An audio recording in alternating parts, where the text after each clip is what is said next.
And chat. How's it going, guys? Welcome back to Disco Elysium.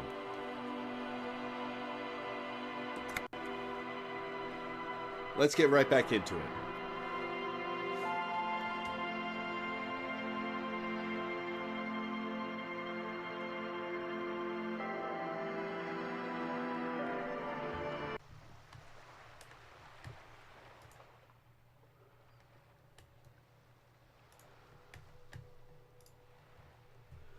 Alright, what were we doing?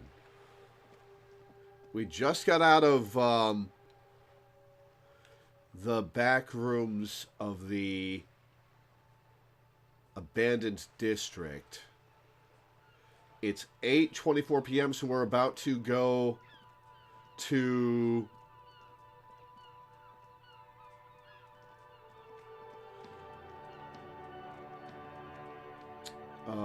apartment 28.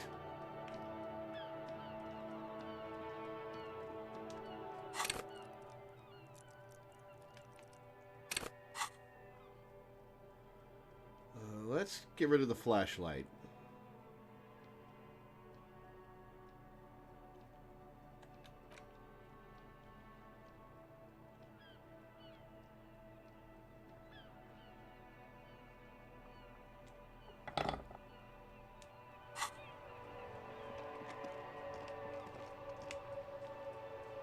Is there anything new about the mailbox? The dented yellow mailbox greets you with its graffito and bullet holes in the front. Oh, I could drop the white envelope in the mailbox now.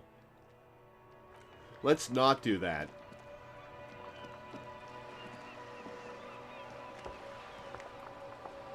Anything to talk about with this guy? I like playing in the dark. Sharpens your nocturnal instincts. Feels like being on recon again. Ooh.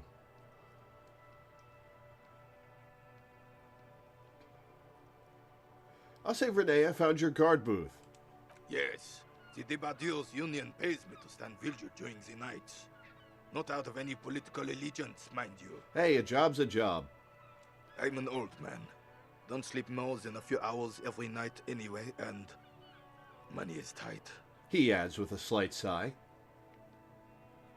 You must have seen something on the night of the murder. Your booth looks right into the yard. Yes, it does. Unfortunately, I wasn't working that night. Been on a 2-week leave since last Monday. So who was working your shift that night? No, I'll ask why he was on a leave. It's a private matter. Nothing to do with your investigation.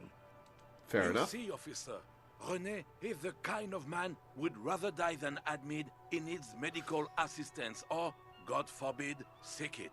A real man's man is just gonna ride it out. Well, that's dumb of you, Renee. I'm fine, goddammit. Mind your own business. It's nothing. Just got to cut back on coffee. Doesn't sound like nothing. So, who was working your shift that night? No one. The bus has been unmanned since last Monday. There's no other guard. It's just me.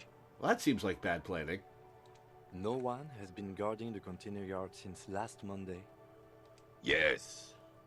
It's not actually an issue. I mean... Do you have that job out of kindness? Do they not need it? Look, officer, the container yard doesn't actually need a guardsman. Never had one before René. Monsieur Claire had that booth built specially for him. It's mostly decorative. Mostly decorative? The possibility of someone being in there is enough to discourage any ill-minded individuals. He tries to argue. Evrard created this job for René because he knows the Royal Carabiniers' pension of honor and PTSD isn't something a man can live off. A decorated Kingsman collecting tear reflects bad on the whole neighborhood. His words.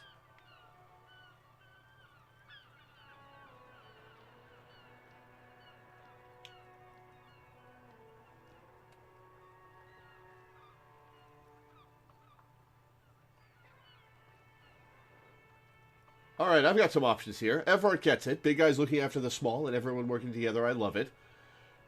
If I trusted Everard, I'd agree with that, but I don't trust Everard.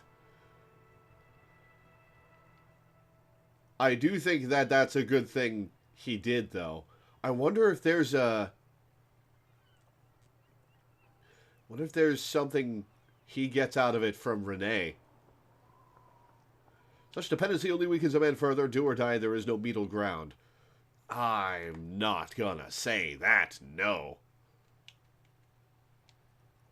Renee is but one man. We need a program. Get all the elderly back in the job market. Keeps folk motivated. Well, or we could just give them support. Working till the end of your life doesn't sound like a good time. They should rent out his services, invest the profit, get a few more guys, expand and repeat. Wage work is a dead end. No.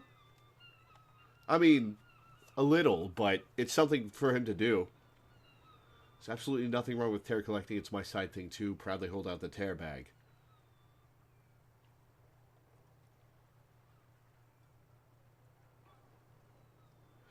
Oh, is tear the recycling stuff?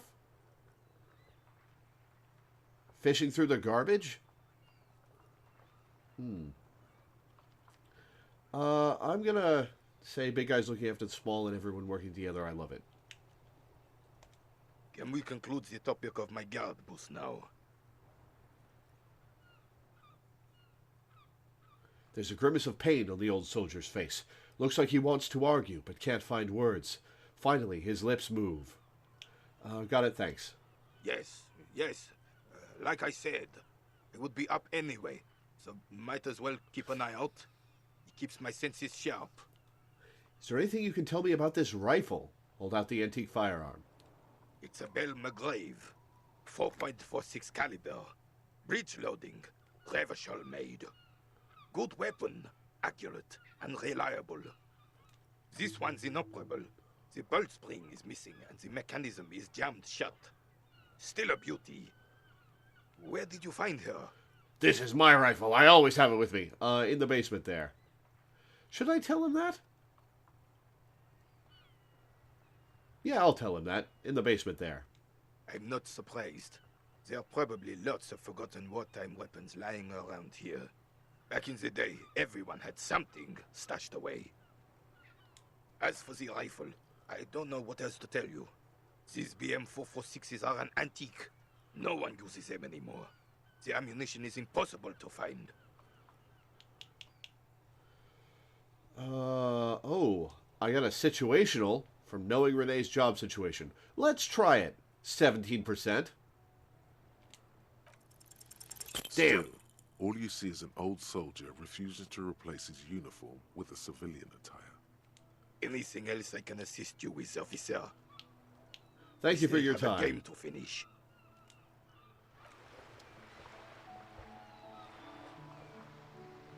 Got anything new to say, Gaston? Officer, the mere sight of police in Martinez makes me feel safer already. How can I help you? I'm not going to ask him for a bite of his sandwich. No. I wanted to ask you about the Union again. Sure, officer. They are the good guys around here. Nothing What do new. you need? No, thank you.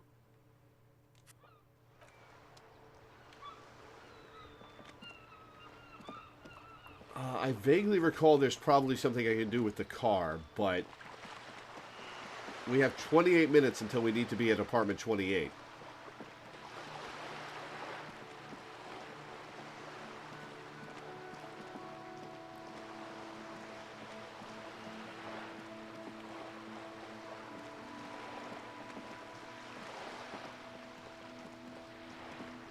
Time does pass.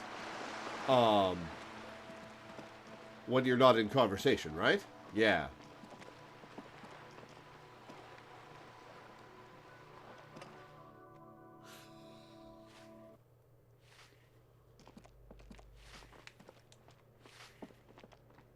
Give me a moment.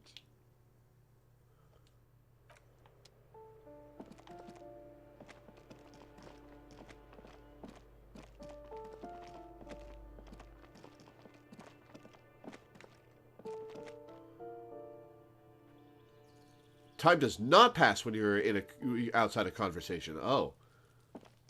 Well, I guess we'll go have to do something for the next half... Oh, what's this? I have to do something for the next half hour. The curtains shift just a little. Someone is watching from within.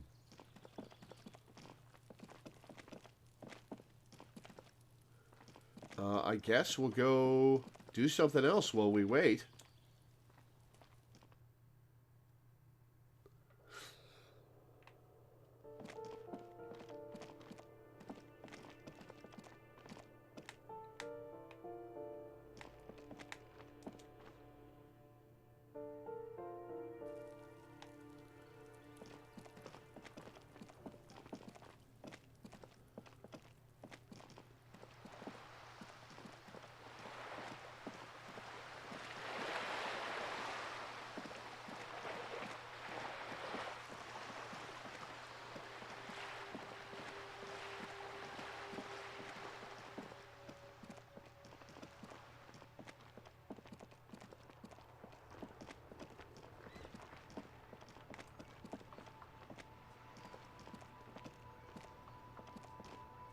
Inside, you see a set of steering levers, a radio microphone, a pull-out toolbox, and the soft glow of the fuel preheater gauge. Was there something to do with the radio? This is Precinct 57. How may I assist you? Could you run a... Yes, the boots. Could you run a serial number from a pair of armored boots for me? Sure, officer. What's the number? And the make of the armor, if you know it. E50.100.1000. The make and model of the armor is Fairweather T500VE. Got it. I'll contact the ICP database immediately. Call back tomorrow. Hopefully they'll have dug up something useful by then. Okay, done with the radio for now. 57th, over and out. Her voice disappears into the void. In the cabin, you see a set of... As you tap on the gauge, the indicator pin jerks as if startled. It's in the small blue sector, indicating the engine is cold. Next to the gauge is a red switch, labeled heat. Now, that's enough fun with the foldable headlights. I know they are mesmerizing. They're also fragile. I'm not going to turn it on for you again. Fair enough.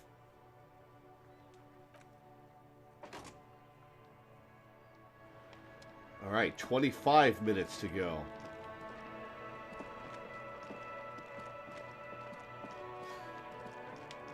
Let's pay our bill for the night.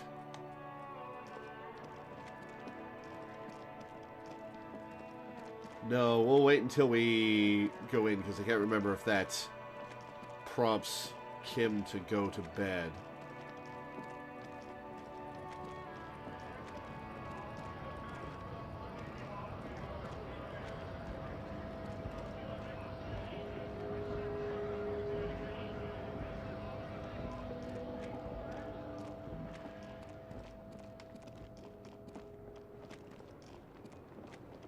Let's talk to the old lady again. The woman is still hunched over the railing, her head swaying to the music, her eyes looking at nothing in particular. Never mind. How am I going to waste 25 minutes?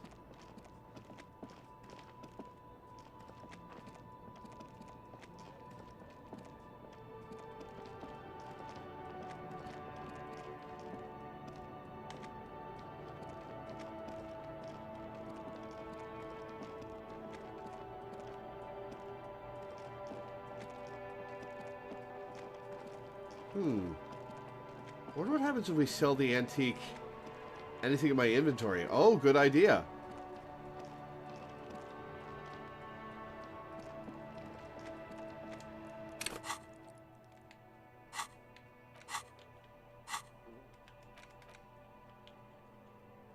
Handwritten note from fridge.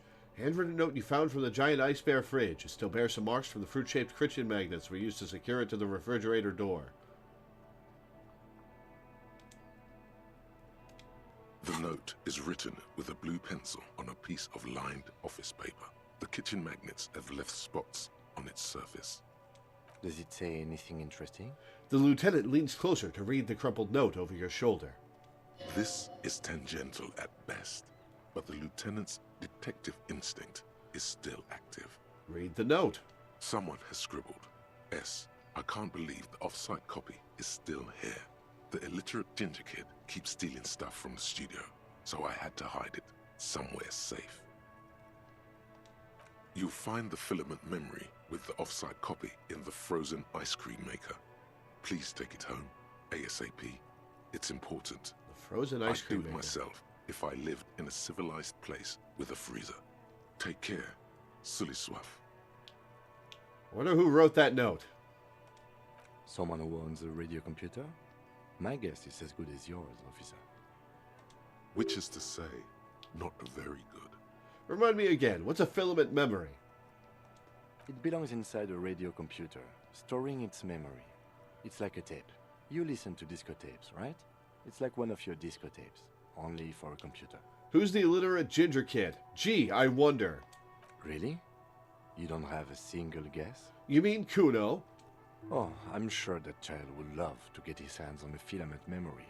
Even if he doesn't know what to do with it, he'd probably try to pawn it for speed, based on our encounter. Do you have any idea where the frozen ice cream maker could be? I don't know. I assume it's somewhere close to the Ice Bear fridge. Didn't you see one right next to the breaker box? That's our next destination then.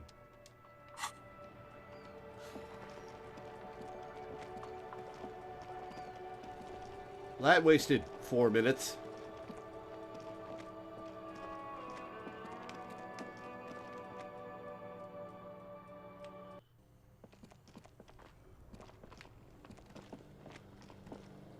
This orange machine is buzzing like an old submarine. It has a hand-cranked ice cream churner on top and an electric freezer that appears to be frozen shut. Try to crack open the lid. You slip your fingers under the frozen lid, but the ice is too cold for you to get a good grip. A pry bar would come in handy here. If you want to try again, then you need to have the pry bar in your hand, detective.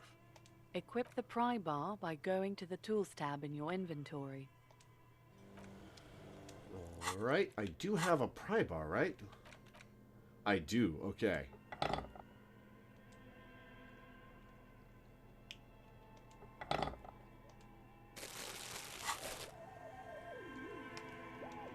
This orange machine is buzzing like an old... Pry bar not It strong has enough. a hand-cranked ice cream churner on top and an electric freezer that appears to be frozen shut. What the hell pry bar do I need? Minus 20. I'm not going to waste a point there. Or an attempt there.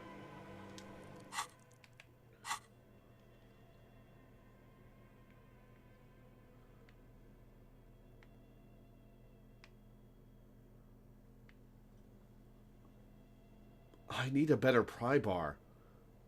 Where do I find a better pry bar than this?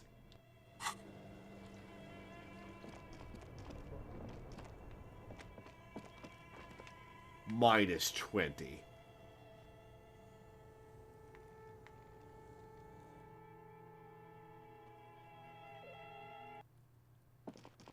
Who can I get a pry bar from? Oh, you know, places. Alright.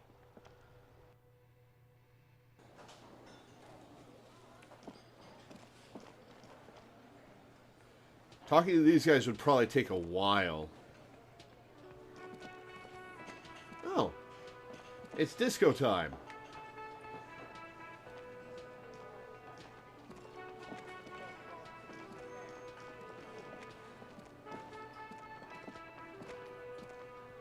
It's all about money, you know.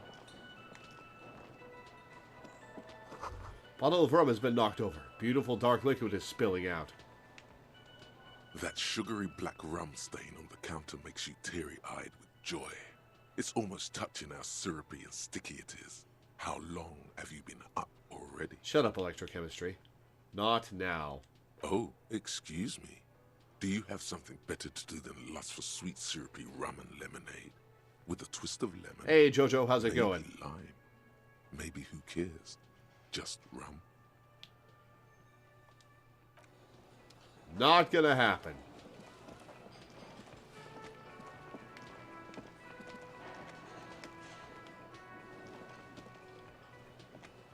Oh, hello, dear. There you are again. Oh, I can waste time getting cryptid stuff from her. You know, to hell with it. Let's have more cryptids. Hell yeah. Of course, officers. Is there a particular cryptid you two are interested in learning about? What's the biggest cryptid? That would be the Giant of Kokonur. She says, as if it's common knowledge. The giant lives in the most arid parts of the vast Kokonur Desert in South Samara, casting a strange light across the barren wastes. Sounds like a statue to me. What do you mean, strange light? Mirage or psychogenous luminance. She does not elaborate the nature of this luminance further. And just how big is it? No one knows for sure. It is like an awful mountain appearing from below the horizon and expanding to cover almost a third of your field of vision. Are you sure it's not just a mountain? Is it dangerous? The towering luminosity of Kokonur is a bad omen in local folklore. Some say it's a fata morgana, others, fate unimaginable.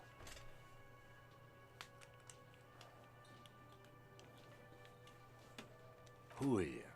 No animal can be that large. It's a mirage. That's what makes it so peculiar. A species surviving at the very limits of scientific law. The giant of Kokonur must be the largest animal the planet can support. Or it's just a mirage. There are limits, you see, to how large a metabolism an ecosystem can beget. Some say a gravity anomaly below the Kokonur Desert might allow the creature to grow to these gargantuan sizes. Great. This is great shit. You need more. You know what? Sure, let's have more. Gravity anomaly? Digging it. Digging this parascientific stuff right here. What's the tiniest cryptid? Cryobacter catlensis. She answers immediately. Cryobacter catlensis? Yes, a unicellular bacterium that was discovered in one of the northernmost points of Kotla on the Boreal Plateau by renowned geologist Caitlin Mijanou some 70 years ago. What's so special about it? The bacterial colony Mijanou found had remained alive while frozen in ice for longer than anyone could reliably estimate. Certainly from before recorded history. See, this one sounds like real stuff. Mijanou disappeared shortly after injecting herself with the bacteria she had brought back to study. No doubt in hopes of prolonging her own life. That was very dumb of her.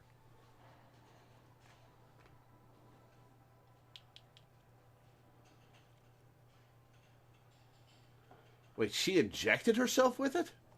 Yes, the bacteria had survived in the ice since times immemorial. It is not hard to see where she could have gotten the idea. It's actually a little hard to see. But do go on. You mean there is an immortal geologist wandering the world? Yes, and she's quite mad, too.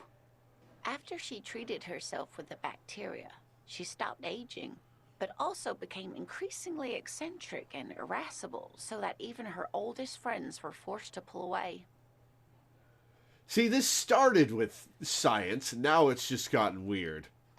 We can assume that she has been living somewhere in the wilderness for decades now, all alone except for the Cryobacter catlensis coursing through her bloodstream.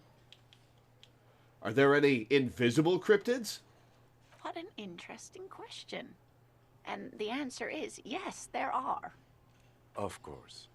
All fairy tales have someone or something invisible in them.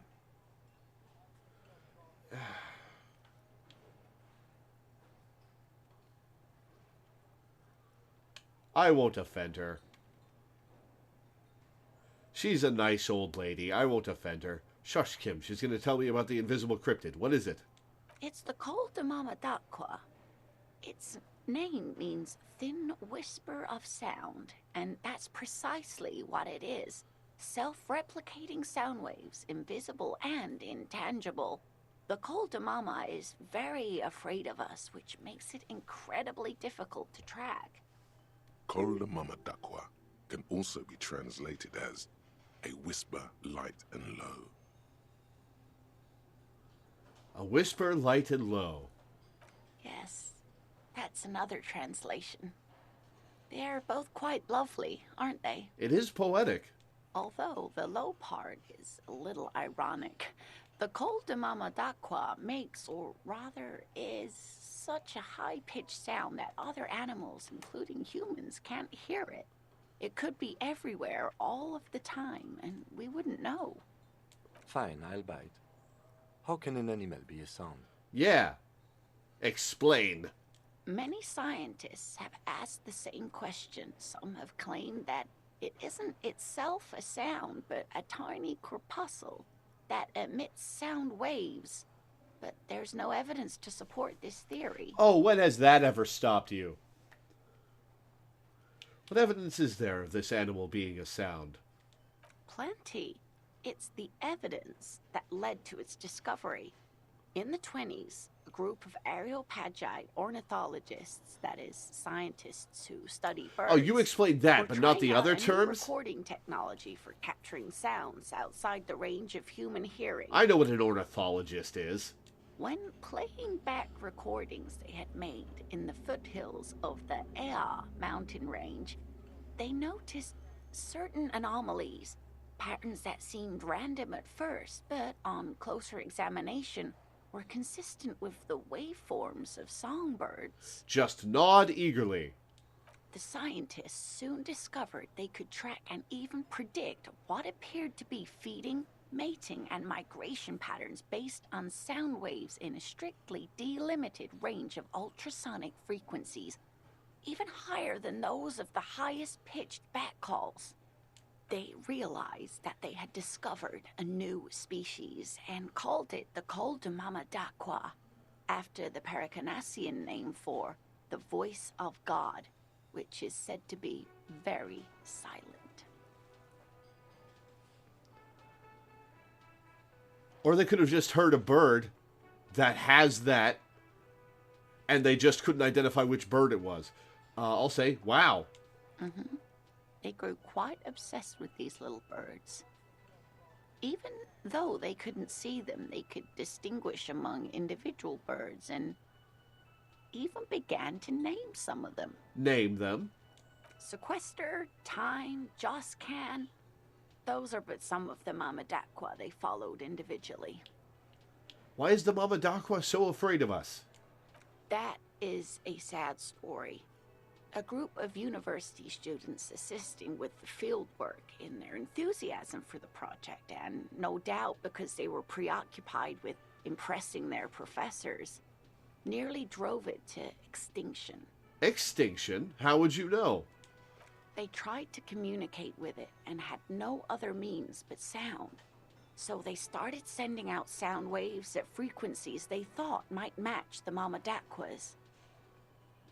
And what happens when a sound wave meets another sound wave of the same frequency, dear? They cancel out. Psst. They cancel each other out. They cancel each other out. Exactly. And these tests were performed so recklessly that when they happened upon the right frequency, well, they wiped out most of the population. After that, the corpuscle appears to have migrated elsewhere. There have been recordings of anomalies similar to those spotted in Ea, but they've been few and far between. It's impossible to confirm the presence of any stable Col de Mama Dakwa population anywhere. Of course. A common thread in these. Disappearance and unfalsifiability. I like the story, though, man. Yeah, that was a pretty good one. I'm glad you did, dear. Fuck it, I'll waste time with this question. Could it be here? Right now? It could be. As I said, it could be everywhere. And we wouldn't know any better. It could be ringing all the days of our lives and nights. Maybe it's predatory. What if it's predatory? It's not. Don't worry. If it were predatory, we would have found it by the damage it inflicts. I wouldn't be so sure. What if the damage is also invisible? Not how that works, Half-Light. Oh, I need to spend one more minute. What about what? Man, I just can't get enough of these cryptids. I'm glad you like Hey, them, there we go. but I'm not really one to tell you about all of them. You should ask my husband if you get the chance. He's the real expert. That's all for now, ma'am. All right, Kim, let's go.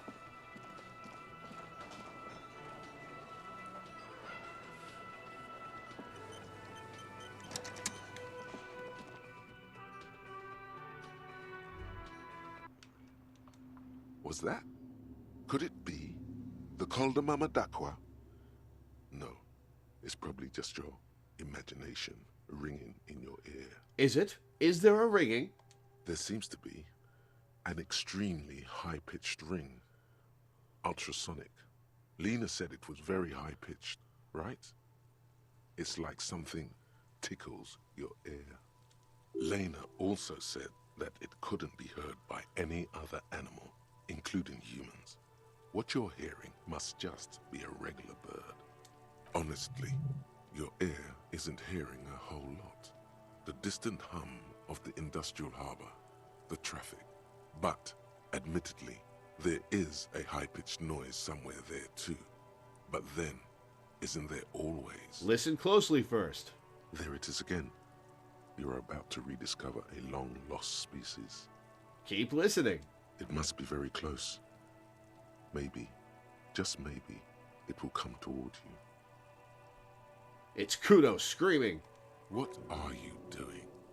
You're a police officer, not a pansy ornithologist. The only birds you should be looking for are healthy women of childbearing age. Shut up, physical instrument. Wait, Kim, do you hear a high-pitched noise? No, I don't hear the Coldomama Dakwa, and neither do you. Of course he doesn't. He's deaf. Move your head toward the sound. Oh no. The sound. It's moving away. Somewhere over there. Go after it. No. Too late. It's gone. There is no ringing anymore. Just the sound of the streets. No, come back, please. My tinnitus. Keep your ears peeled, then. If the species really has migrated to Martinez, you're sure to hear it again. All right, let's look at this Coldamama Dakwa thought. Research time, 7 hours, 10 minutes. Temporary research bonus, none.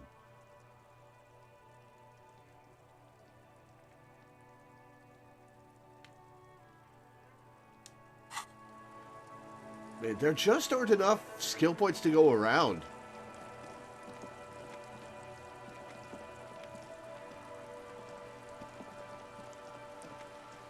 All right, up we go. Yeah, Lena's a sweet old lady.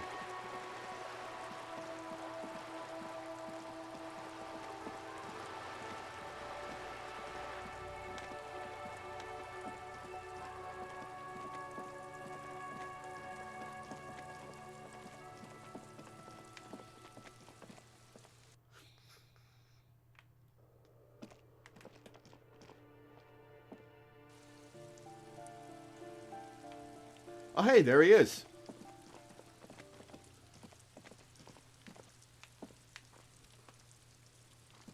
Gendarmerie, you found me.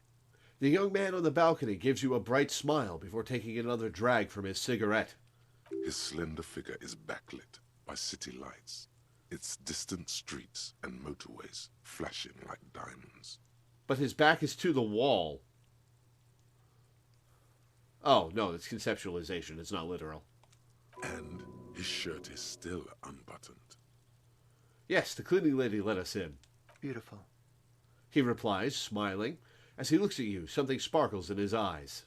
So tell me, are you here to make things right again?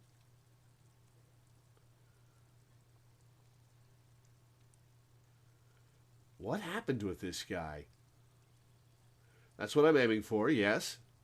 Beautiful. He says again. A nearby street lamp casts shadows on his chin, drawing out the slender cheekbones. I have some good news for you. My Sunday friend is visiting me tonight. I told him about you and he'd like to say hello. Step in. He's already waiting.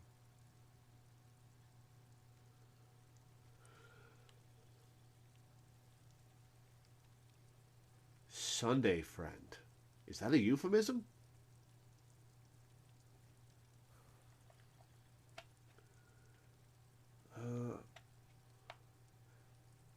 By the way, I'm really digging the view here. Mm-hmm. That's why I chose this place. Martinez is special, isn't it? Wait. Suddenly you are digging things? The lieutenant whispers to you, shaking his head. Why would I want to meet your friend? Trust me. You do. Very well, I'll talk to him, but first I want to talk to you. I have so many questions. That's nice, but I don't have anything to tell you. It's my friend you're looking for, not me. He takes another drag of his unfiltered cigarette and looks around. It's getting dark, and the neighboring windows have lit up, one by one. Downstairs, a cat crosses the yard, disappearing into the bush. Real helpful perception. I'm always down for looking at cats, but why is that relevant? Besides, I've got to run. He's going to leave you alone again. That's sad. Run where? To the city. It's a beautiful night. A man on high heels stumbles out of a basement club, music blasting over the entire district. It's chilly, and as the chemicals hit his nervous system, 1,000 shivers ripple through his body. Did I make out with this guy before I blacked out? Well, if you promise that we'll talk again, it's important. Something flutters in the corner of the lieutenant's mouth as you're saying those words. We'll talk. Just not tonight. Take care, all right? He says with another disarming smile before slipping off into the night. And he's gone again. Looks like it's becoming a theme for him.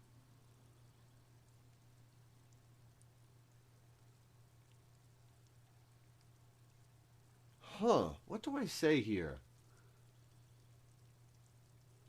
I'll say there's something so different about him that I just can't put my finger on. Different, of course.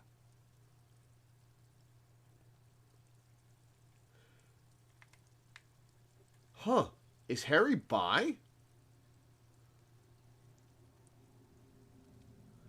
Huh.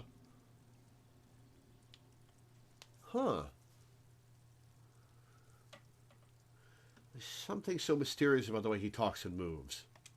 Something so mysterious about the way he talks. The lieutenant squints his eyes, trying to hold back laughter. Very mysterious. Very. Come on, detective, let's go. We've got a potential witness to interview. His Sunday friend, remember? He nods at the apartment door before you. All right, in we go.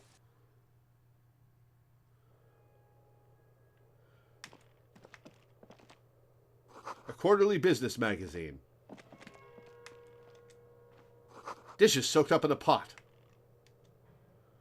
An empty ashtray. Flyers for underground parties. Dates for open lectures at a local university. An exquisite canopy bed made of metal. Expensive men's perfume lingers in the air. An old photo of the same apartment, dated year '01.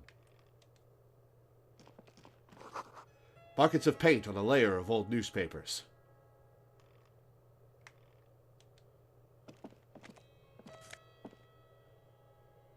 I'm not going to steal his clothes.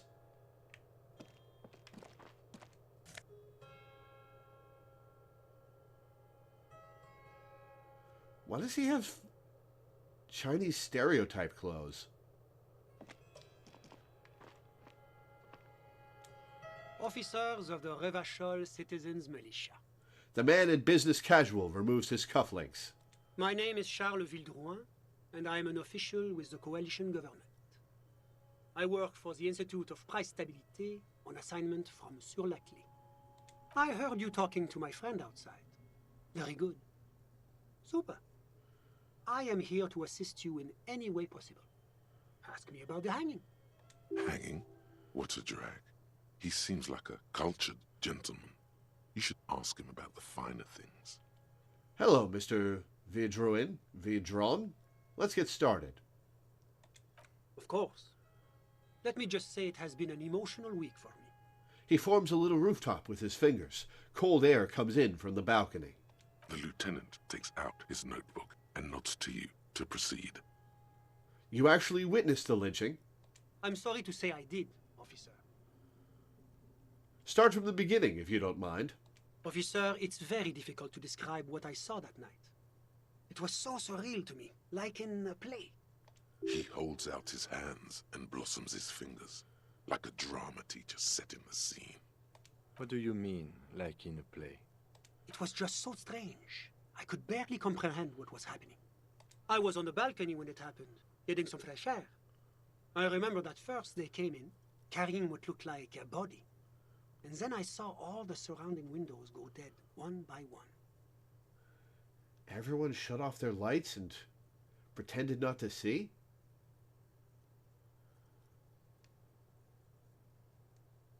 That's when I understood. I should not be seeing this.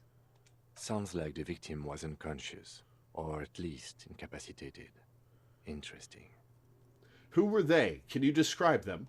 I couldn't see their faces well, and there were quite a few of them. But they were very loud and very Martinez. He pauses, looking for the right wording. Let's just say that the laboring classes can get rather expressive with their profanities. How many of them were there? I couldn't tell you exactly. Less than 10. Maybe 8? The lieutenant sends you a sharp look at the mention of that number. Were any of them huge? Like 200 kilograms huge? That's a giant you're describing. No, they were all quite human, as far as I could tell. What happened next? I went back inside. All right, real helpful.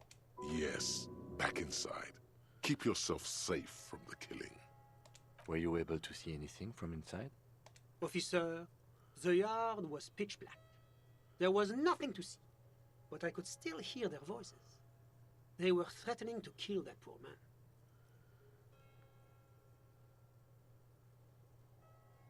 So he was still alive at that point. Were they men, women? All men, I presume. But again, I couldn't see very clearly. But we are fairly certain the lady driver was present. The lieutenant flips through his notes. Are you sure at least one of them wasn't a woman? It's possible, officer, but I cannot say with certainty. It was very dark, you must remember. Oh, yeah. What ethnicity were they is really going to get an answer from him who's talking about being in the dark. What ethnicity were they? I believe they were mostly white, though I believe I saw 2 Areopagites among them. And I am quite certain that one spoke with a Mesk accent. What happened next? Well, that's the strangest part, officer. Nothing happened. It was oddly quiet for a public lynching. What do you mean nothing happened? They lynched a guy. Eventually, their shouts died down, and that was all. There were no gunshots, no celebratory shouts, no anything. You're right, that does seem strange. I'm afraid I don't have anything else to add. About what time was all this happening, approximately? All I can say is that it was late. So let me get this straight. You didn't actually witness the hanging itself, did you? No, I didn't see the corpse until the following day. Those are all my questions. Thank you for your time. Of course. Anything I can do to assist the RCM. Oh, I leveled. Cool. What's an official like you doing in Martinaise?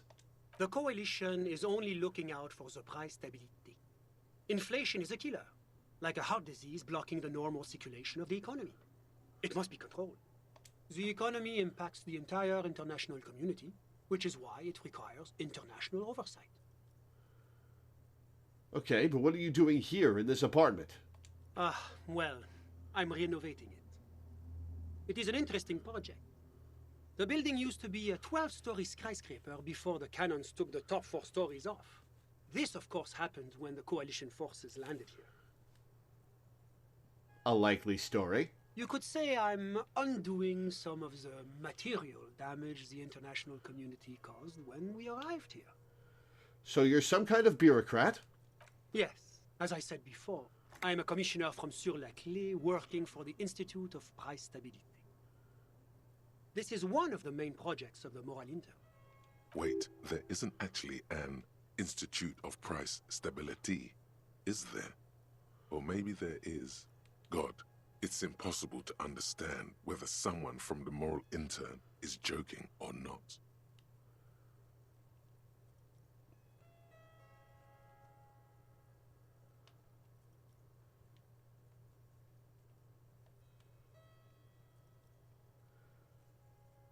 So is this guy just trying to cover up that he's gay?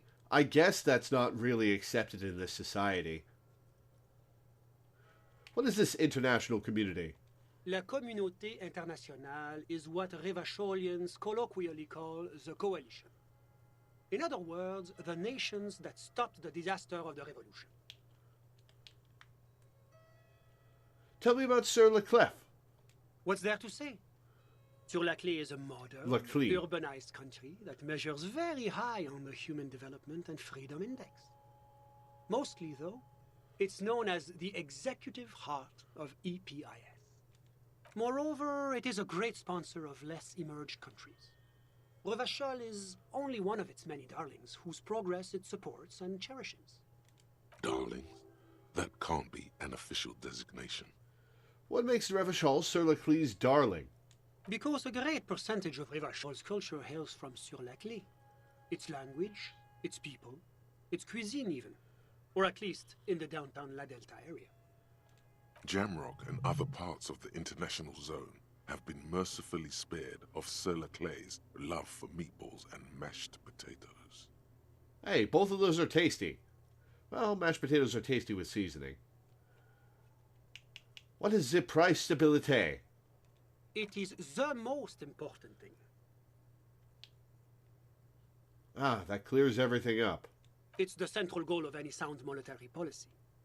Maintaining the price stability is essential to maintaining high levels of economic activity, which is essential for maintaining high levels of employment, which is essential for maintaining the social stability.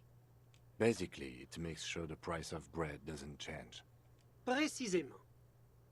Too much inflation, bread becomes too expensive. Too much deflation, it becomes too cheap for bakers to produce. That's why the Institute of Price Stability works to keep inflation just below 2%. Below 2% of what? But not too far below, no. Too below is also bad. Below, but close to 2%. You're not answering my questions at all. The Coalition believes in the importance of informing the public about the benefits of the price stability. Transparency is one of our principles.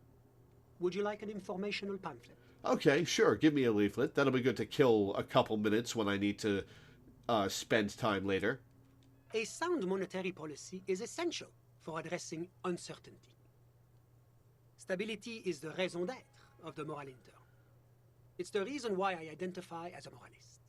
But oh, I don't have my leaflets on me today. That's too bad. You can always call our information line. Making information available is part of the Moral Intern's commitment to transparency. Heard about this Moral Intern before, but I want to know more. It's the International Organization for Moralists, hence Moralist International. The Institute of Price Stability is just one of its many mind babies, as is the Coalition. Oh, so we're actually working for the Moral Intern? That doesn't seem so bad. There are more nefarious powers to work for than the Moral Intern. Are you a moralist? He just said he was a moralist. But of course. But why? Because moralists believe in a normal, stable world governed by democratic values. Martinez doesn't seem very normal or stable to me. Martinez? No. Martinez is something else. What about the rest of Revachol? Is it part of the normal world? Revachol is generally difficult. It's led by an interim government, which means it hasn't yet achieved full democracy. How long has it been? But they are working towards it. You're all doing very well here, relatively speaking. He gives you an approving nod.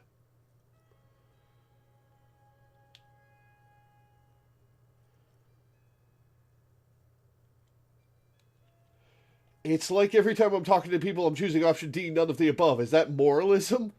I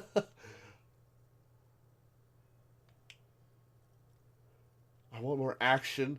Moralism is the ideology of foreign occupiers. Democracy is a meaningless sham. As long as the working class is under the boot heel of the capital. I don't like any of these options. I'll take option D, even though the game is mocking me for it. Is this option D usually the most reasonable answer? Yes, everything else is super extreme. It's like I'm living with a bunch of lunatics. Sounds like you're a moralist indeed, my friend. Welcome. Moralism is all about compromise and achieving the achievable. It's pragmatic, realistic, and level-headed, an ideology for doers. Are you a doer, my friend? It looks to me like you are. Now, enough of this delightful political interlude. Was there anything else you wanted to ask? Enough business, let's talk about something else. Whatever you wish, officer. Can you tell me about your friend? Ah, my friend. My friend is a good young man. His family immigrated here from Kedra, and life has not been easy for him. But he understands the importance of education. He has taken his future into his own hands, and that's all that matters. What's Kedra? Kedra is a candidate member of APIS.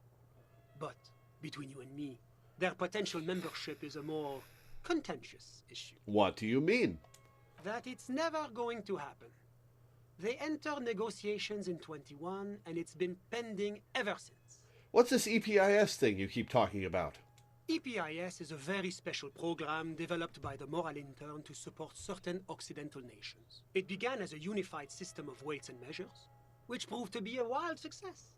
Nothing but kilograms and centimeters as far as the eye can see. God, yes. Sweet standardization. The backbone of rationality and commerce. It was such a wild success that we expanded it into an economic union for the processing of steel. Another success. And between you and me, the Moral Intern feels emboldened by this success.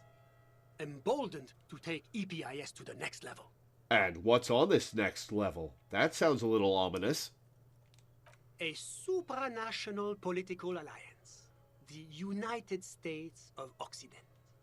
Is it going to be like this place here? You mean Revachol? No, it's going to have transparent democracy. Is Revachol going to be part of EPIS? Which I'm going to call it that just to annoy you. It's one day going to be a candidate member of EPIS, sure. Except that candidate members never become full members, do they? Didn't you say that candidate members never become real members? No. Candidate members do become members. Why do we even have the whole system in place if they don't? It just takes time. Time and evaluation. So you're saying Kedra is a special case, which is why it's not being improved. What about Kedra? But we were talking about my friend here, not politics. I'll try to get information about Kedra. Kedra is a candidate member. That it's never going That to doesn't tell me anything about Kedra itself. Is it warm there? negotiations in Cold? 21, Something in and between? It's warm. It's also known for its mandarin trees and dust storms from Supramundi. Kedra's an emerging market, but it still has a long way to go. Maybe that's why my friend's ménage decided to emigrate. How did you two even become friends? How did any of us become friends? Bad things happening on the Insulindian Isola? Oil platforms ablaze in the night? Civil wars lasting for years? Finally, the international community is forced to step in. You're describing how the coalition occupied Revachol. One of the wonders of democracy is that everyone is allowed to have his own opinion. And not just allowed, encouraged even. Have you ever tried debate? You're right, this guy is frustrating. What do you mean? Debating. You should consider joining a debating society for adults. I hear they're oodles of fun. I used to have a flyer for one, but now that I start thinking of it, it was for an improv class anyway. It's this funny theater thing, you know? Very creative. Helps relieve stress. A chill runs down your spine as you envision a half-dozen people in professional attire standing around a chair, awkwardly pretending to be waiting for a motor bus. Now that's not It's fair. neither funny nor creative. Now that's not fair. I hear improv classes can be very useful. But yes, probably very awkward at first. You still haven't told me who he is. Sorry. Who? The man throws a quick glance at his watch. Your friend, the smoker on the balcony. We were just talking about him. But I told you, officer. He's a bright young man here to pursue his education. Education is the foundation of our future, especially the arts. It is a cornerstone of our civilization. I hate this guy. So all you can tell me about him is that he's here to study the arts? He's deeply enmeshed in the study of the fine arts, yes. Which arts? He's a truly free spirit. He likes all the arts. Perhaps graphic design, printmaking, who knows? The world is open wide for a talented youth like him. What are you doing in his apartment by yourself? I'm just enjoying the view. The man smiles, nodding to the window. Isn't it rude for your friend to leave you alone like this? We're old friends. Nothing's taboo between us. He comes and goes. I'm sure you'll see him around. He's very active. I'm just enjoying the view. What view? It's dark outside. Listen, He says, raising his hand. A baby is crying in the neighboring apartment. Someone's baby is crying. no, listen. He says again, looking outside. The Insulindian Bay. What about it? This place used to be a luxury accommodation before the revolution. Apartments, of course, were much bigger then. A few walls have been added here and there, leaving some of the tenants without a private bathroom or a kitchen.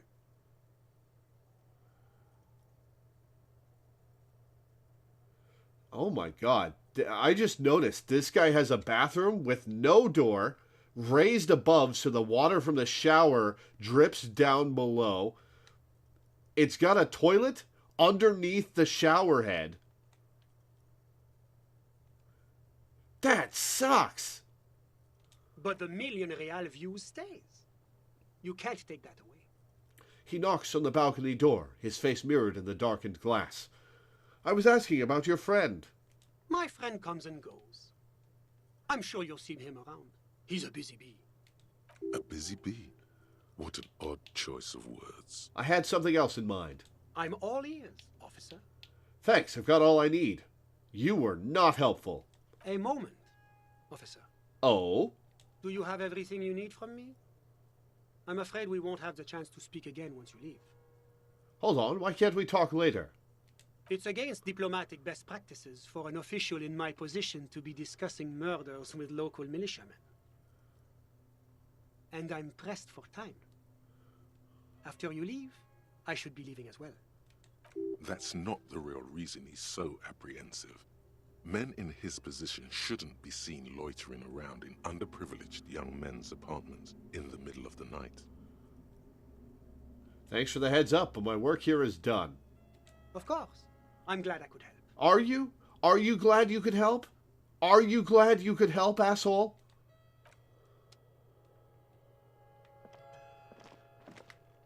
Well, that was a waste of time. Do I steal this guy's clothes? I'm not going to steal this guy's clothes.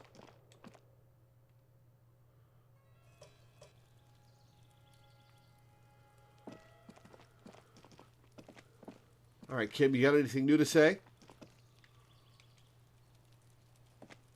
Yes? Nothing new to say. Damn. All right, well, I guess we'll go to bed and wake up in the morning and get across the canal.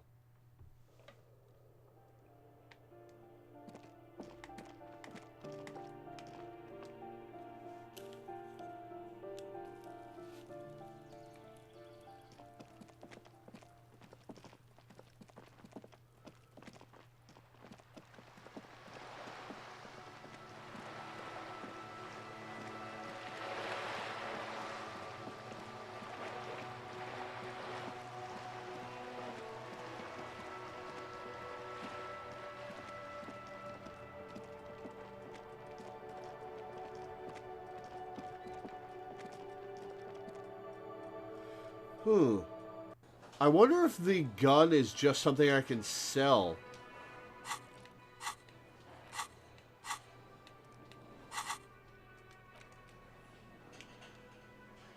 $11. 11 real. That'll get me what I need for tomorrow's nightly stay. Sky was mostly a hint that there was something strange about the lynching, but the game is pretty free in the order you did things in. Fair enough. So that would have been useful if I'd done that like a day ago.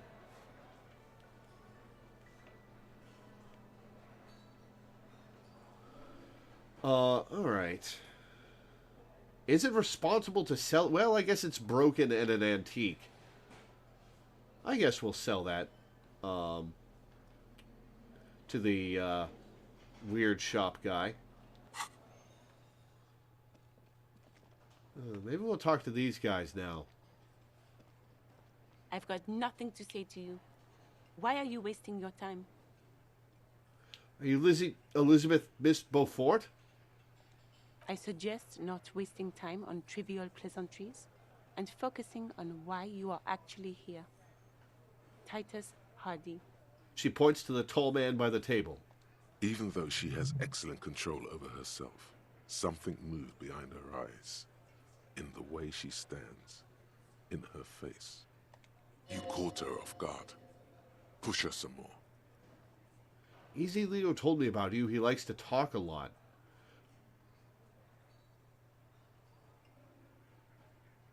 Who's Easy Leo? Okay, hang on.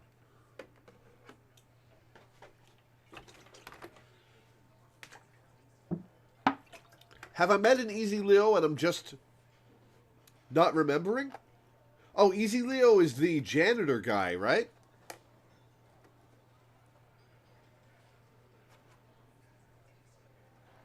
Easy Leo is the janitor guy?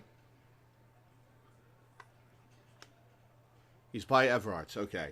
I just didn't remember him. I just didn't remember his name.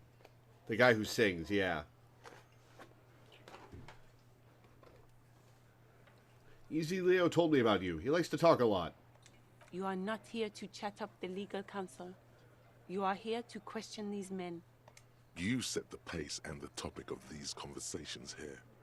Establish that. A man like Easy Leo could have said anything. Do not be restrained, sire. He said Mr. Everard sent you to law school.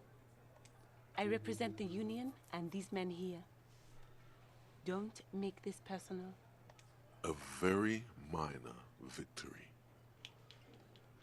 Maybe we'll talk later. It is getting late, and we might want to spend time tomorrow since we're running out of things to do in Martinaise proper. Let's go to bed. Can I help you? Got the 20 real?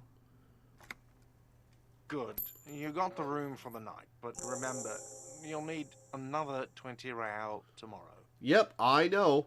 How could anyone forget, asshole? Goodbye.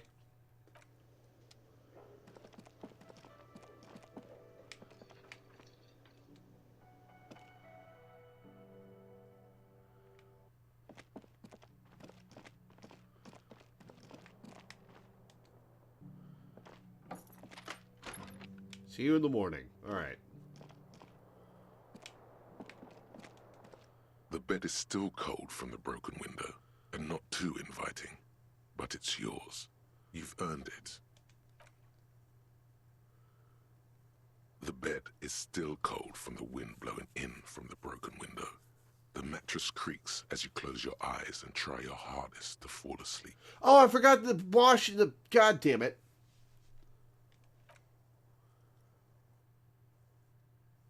Here we are again, my broken bud.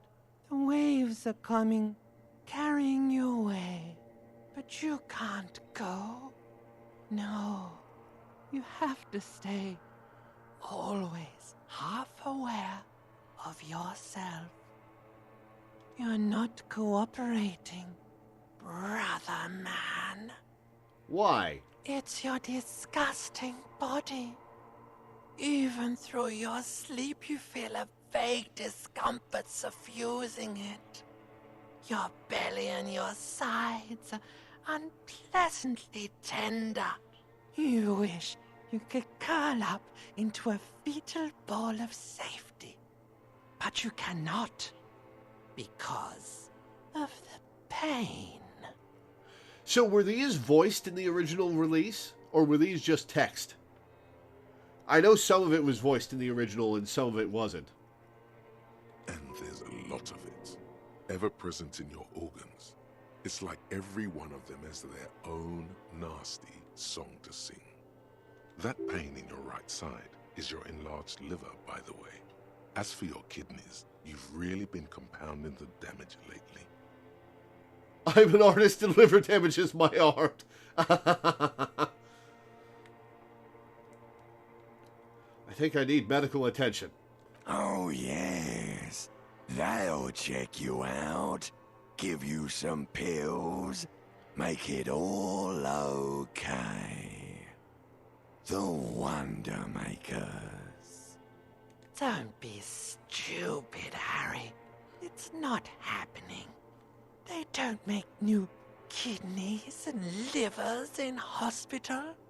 All you've got to do is pray to God it passes and stare at the flickering darkness. You're just stuck here, in the half-world. Could try looking at other people, really looking. But why would you want to start doing that? I will. I'm looking at people all the time. I like them. Sure you do. They're all so friendly, aren't they? Some of them are. Some of them are nice. Others are scared. At least they're interesting. Each one has a process just like yours, running in the space between their ears, full of secrets. People are beautiful, statuesque, parodies and tragedies of themselves. A great democracy of creatures. What do you think you're doing right now? Coming to some greater awareness? Yes. Look at all these lights, blinking in and out of existence. Thoughts! You're just pretending that you're asleep, even to yourself, while the world goes on without you. You have plenty of thoughts while you're asleep. What are you talking about? Let it. Let it. But it never seems to let you go, does it? Time to rise and wipe that shining sweat off as best you can. Gather your bearings. Rock and roll. Open your eyes.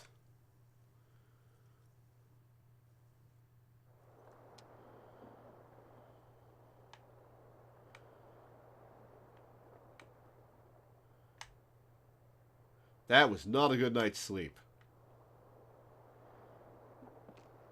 Took me a minute to get up.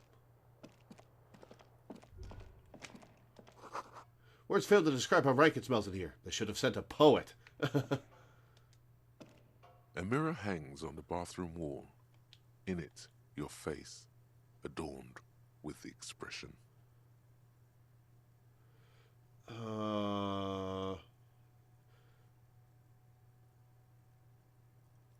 Should I put a point into interface? I have a bunch of skill points. Should I put a point into interfacing to try the chain cutters thing again? Bathtub. This is not the cleanest bathtub in the world, but it's cleaner than you are right now. Ah, that soap scum smell. It smells like life, at least compared to you. I want to live forever with the corpse smell. Memento mori and stuff. No, I'm going to run myself a bath. The bathtub slowly fills with water. The water beckons. Undress, close your eyes, and submerge. The water is only lukewarm, but still comforting. Like amniotic fluid. A few beer cans are bobbing up and down along your flanks, like sad duckies. I didn't remove them before I ran the bath? Come on, Harry. You feel nice and lonely. And so tired. Take the beer cans out. Now you are alone with your thoughts in the tub. But it's easier than being alone with your thoughts outside the tub. They're not even really thoughts, just assorted sensations. None of them acute enough to focus on.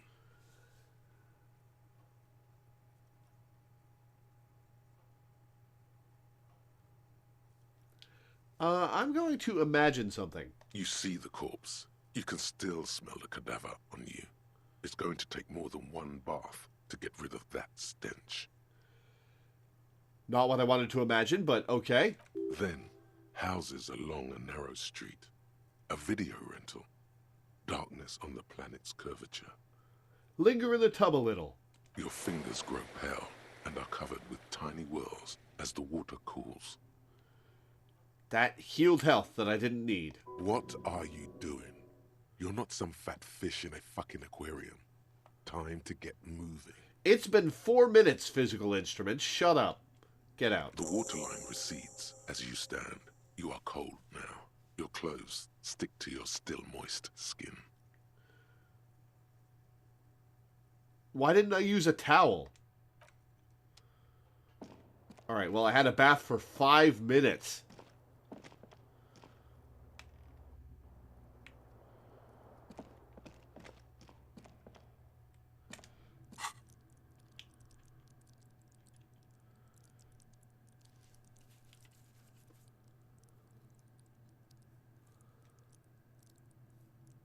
Pick locks and pockets. I guess I should put a point into interfacing for lockpicking later, I guess. Yeah, I'll put a point into interfacing.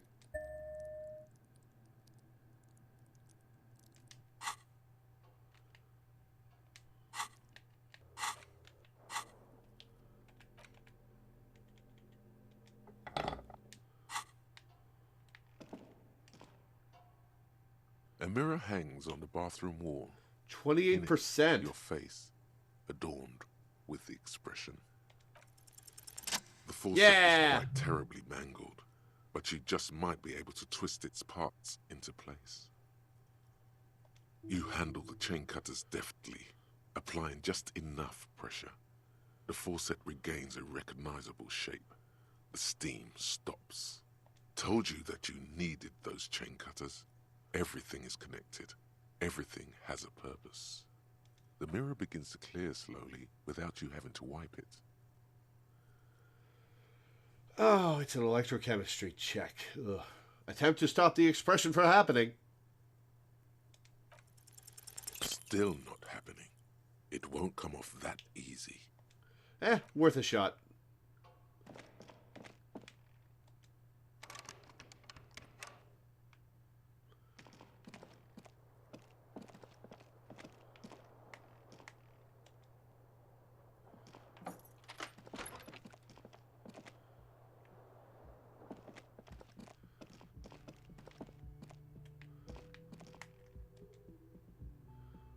The door is closed. Still nothing. You should punch a fucking hole in it. Suppress the urge? Shut up, Half-Light. The murmur in your ears recedes slowly. Your breathing normalizes. That's one lucky door. He is pretty ugly. Those mutton chops are not doing him any favors. Yo, Kim.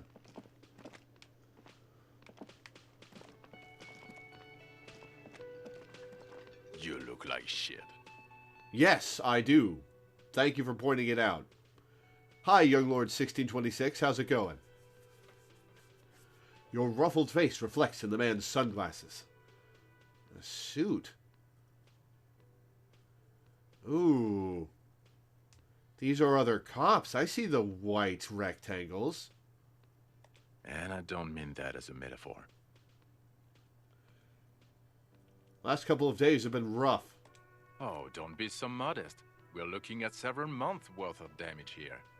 Kind of a miracle you're still up and at it, to be honest. Is that a wig? You look like you're wearing a wig, considering the color of your beard. Oh, come on, Jean. It looks like it's been a rough week on him. Horse-faced woman? Don't be rude. It's not just this week. What you want? There's something about this guy that matches with a face in your head. A similar but different face. He might be wearing a disguise. Something strange about this guy. Figure it out. There's something that binds you to him. Some kind of an outfit, maybe. A uniform. I understand. The uniform is metaphorical. I'm actually seeing the working class, right? I want to say yes, I think. I don't want to ask that. Then don't. No one's forcing you. I want to try this again. This seems important. Esprit de corps.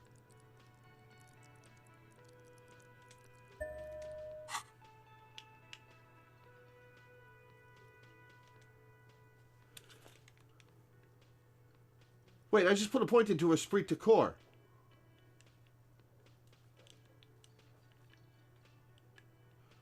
Why don't I get to retry it? Alright, I'm gonna... Watch out for yourself, loser. I have to leave and talk again. That Okay. voice, so very familiar. Did you hear it when calling to your station and reporting your badge missing? I'm going to try to identify him before I ask that. Again? I can't believe this shit. He shakes his head, looking like he really is having trouble believing this shit. He might be wearing a disguise. You know what it is. It's like the two of you know each other. Just ask him. Tell me the truth. Do you know me from somewhere? Oh, I definitely know you from somewhere. Another life. From where? From another life? Yes, from another life. A different life. Maybe the life of a police officer belonging to the ranks of the... He pauses.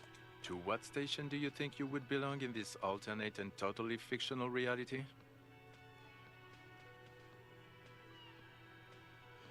Okay, actual question. Harry's from the 41st, right? And Kim's from the 42nd or 43rd?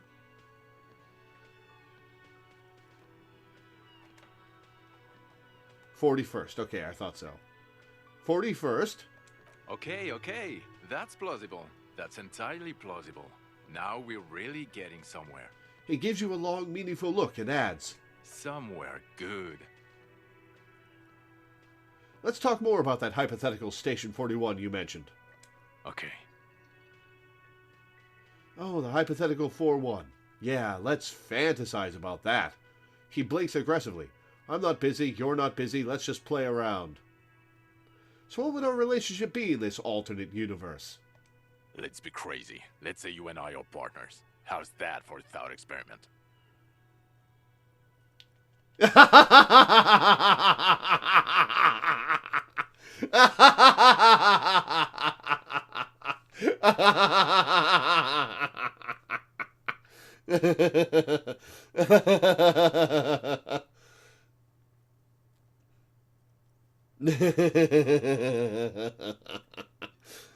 Oh man, I want to say it.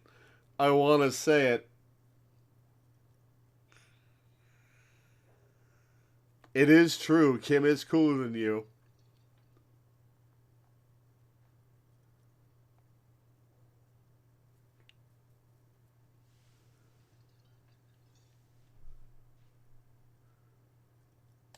I'm sure he's fucking flattered. But Kim is not part of this thought experiment. In this one, we're partners. The lieutenant is silent. Like partners in crime, or... No, because in this thought experiment, we're all police officers. In a police station, we don't do crimes. We're not crime bros. Come on, stop it. Do you have a crime to solve? Who else is in our imaginary police station? You're not going to believe this, but... police officers. Yeah, I walked right into that one. Yes, sir. Solving crimes, locking up bad guys, and get this, and not getting that drink on at 2 o'clock. To be fair, I haven't done that in multiple days. Just some regular boring motherfuckers in suits and uniforms. Nothing spectacularly extravagant like you, the far-out son of Lung. Who is the far-out son of Lung? Oh, it's you, you eccentric genius. I mean, with your unorthodox approach to police work, it has to be you. Want to tell me more about him? Or her?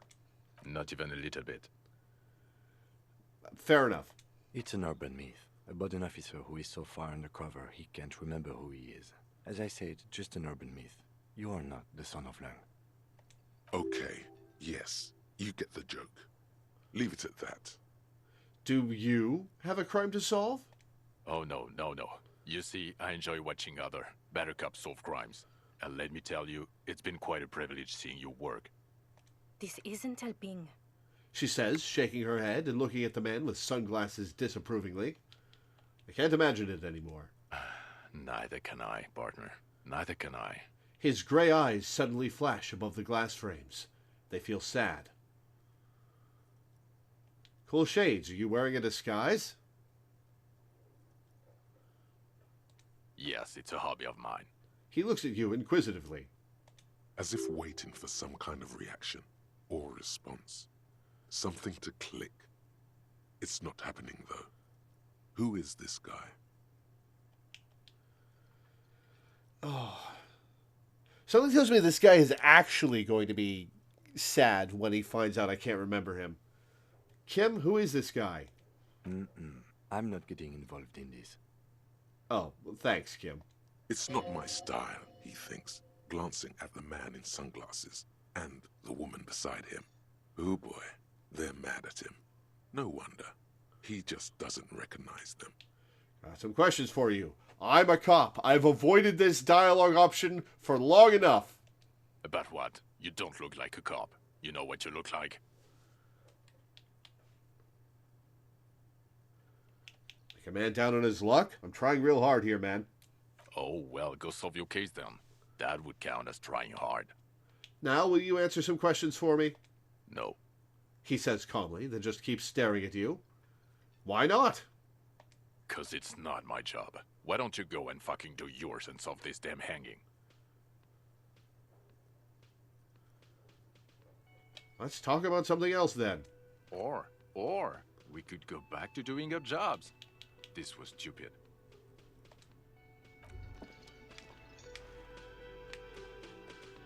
Okay, the man with the sunglasses and his hypothetical Station 41. Weird, right? I guess it was kind of weird, yes. There's something missing here. Something you can't put our finger on. You know what? Just ask him. I know it sounds crazy, and you'll probably get laughed at. But still. You know what? I was thinking the same thing. I should just ask him if we're from the same station. Yes, just cross it off the list. It's probably not true, though. Oh, you think it's not esprit de corps? Come on. Again? I can't believe this shit. He shakes his head, looking like I've already read that. Look, I just have to ask, are we from the same police station? I'm going to say no. Just to see what you'll say to that. What'd you say? Okay. Okay? Jean, he said okay. Give it a rest. Okay, I was clearly wrong. He is a firefighter, male nurse, animal control agent, something of that kind. Not a cop. Go on with your cop work. Don't let me stop you again. All right, let's talk to her. The woman in an RCM patrol officer's uniform winces as she notices you. I would really prefer not to talk to you right now. A patrol officer is the lowest rank in the RCM, below lieutenant and sergeant. On a murder investigation. Are you the cavalry? I'm definitely not the cavalry. Hold on, you're a patrol officer of the RCM? Yes, I am. Is everything all right? Why don't you want to talk to me? I don't know. I mean, why would I want to talk to you? Have I wronged you? I've done that to a lot of people. Do I want to say that, or let's just do this by the book?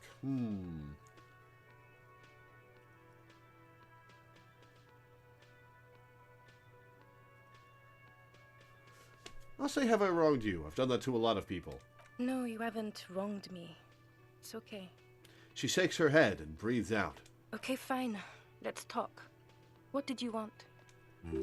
What does one talk about with a fellow officer? So what precinct are you from? What precinct? She just sighs. Am I from? God, he doesn't know. Fucking deranged lunatic. The sunglass-wearing man pushes through his teeth. You're getting an intellectually unsatisfying vibe from this conversation. Maybe you're doing something wrong. You're the police, right? Cool, so am I. Look, something is really bugging me. Are we or are we not from the same police station? God damn it, you leave her alone.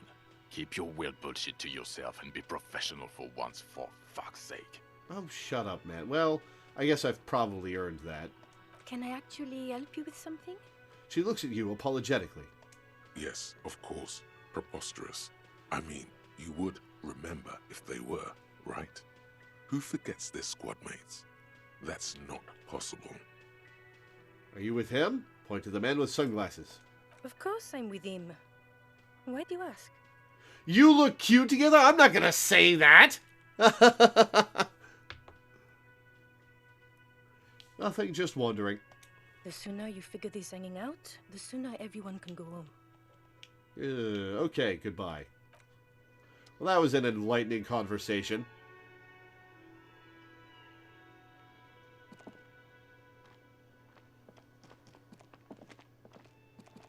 She seems very put upon and doesn't deserve to get any shit from me. Alright, let's talk to the Hardy Boys again. It's you again. What is it?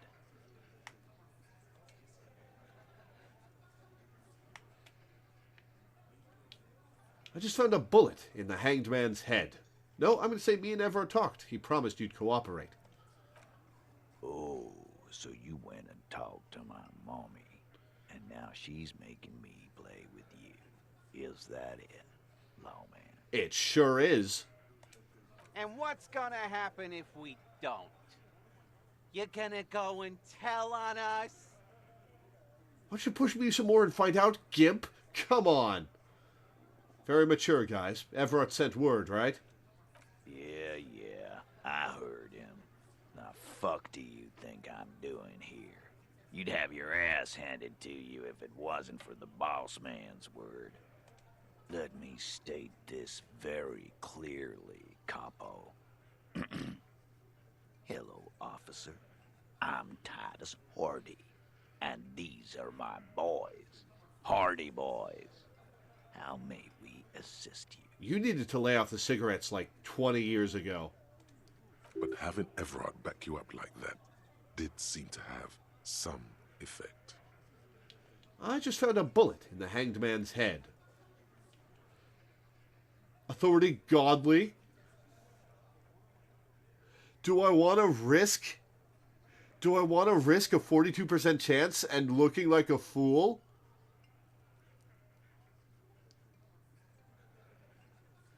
You know what? Screw it. I'm going to try it. Establish authority. Yes. Authority. Feverish thoughts race through your mind. That's it? That's all I got? Did you already try the gun thing? I hear the gun thing is excellent and has great results. You're probably right. The others are only there for filler, to make the gun thing pop. I am not going to do the gun thing. I'm the only thing keeping this town from going to hell, and you're not helping.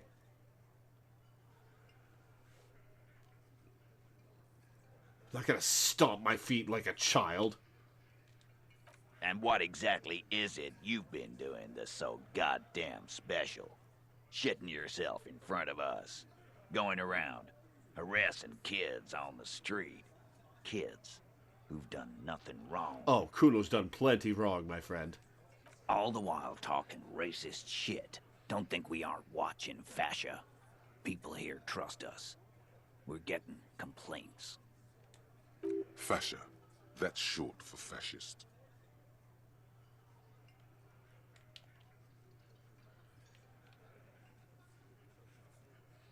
I'll say I haven't harassed any kids, and then we'll hear about what Kuno's been saying to these guys. So you keep saying, and I do want to believe you, but it's getting harder and harder. E, didn't Carly say something? Yeah. Callie said you've been hanging around the daycare center. In the bushes, man. By the jungle gym. Trying to set up some weird field trip. To your station. That's in your home. I can believe that. That rings true to me. Carly works in the kindergarten, right? There is no Carly, and there is no kindergarten. It's a joke, and we are getting derailed. Please stop hanging around the jungle gym. Whatever you're doing there is making you look awful, and it's not helping you with these guys at all. Yeah, no shit, Authority. I just found a bullet in the hanged man's head. A bullet, you say? That's mighty curious. It sure is, Titus. Indeed. Mighty. How did it get there? The lieutenant is fixed on Titus. Well, there are so many bullets in the world, and so many heads. I guess it's only logical. At some point, one of them bullets had to end up in one of them heads. It's bound to happen again, you know? Just statistically speaking, of course. Is that a threat, or is that continuing the bit? Sire, it would be an event most dramatic if you were to produce the bullet and dangle it before their very eyes. That's actually a good idea. I'm gonna ask you again. Why was this in the victim's head? Wow! He's got it in a real evidence bag and all! Why don't you go home and log it into evidence? These men have told you what happened. I think the hanging was a cover-up for the shooting. You know what I think? I think he was shot in the head as a kid, and his brain grew around the bullet. Around the bullet, man. That's a good one. You're not backing up his joke, Elaine. All the goofing around is to avoid lying. It's a technique. Did you guys shoot him? Shit! I probably did shoot him. I was drunk last night. You guys know me when I'm drunk. Yeah, Glenn likes to shoot his guns when he's drunk. Better hope he stays sober. That is a threat. No, he meant before he was hanged.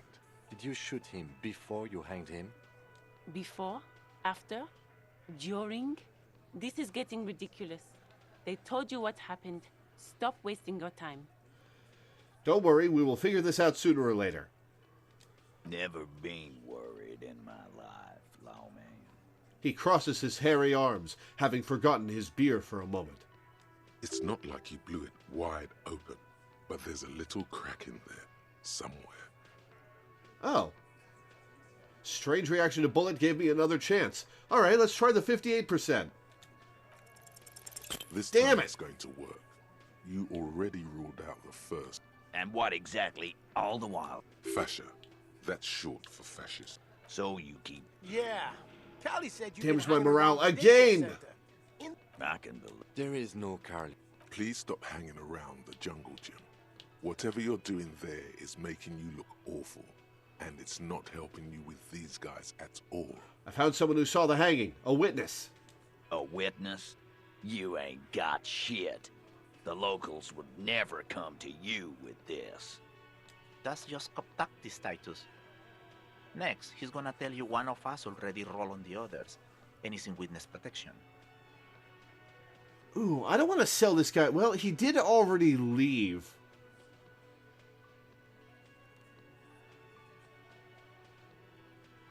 He did already leave. It might not be dangerous to tell them that I give them information about this guy. He did leave. My witness isn't a local. Well, let's hear it then. Who is your mystery fella? Ah, shit. This goes without saying, but nonetheless, don't give out his name. Yeah, no shit, Logic. Let's just say he's a high-ranking government official and leave it at that. Yeah, right.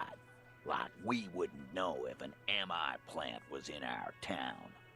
Nice try, right? MI is short for moral intern. Moral Intern is short for Moralist International, the coalition that runs Revachol. I've seen this shit a million times, Titus. Fly fishing.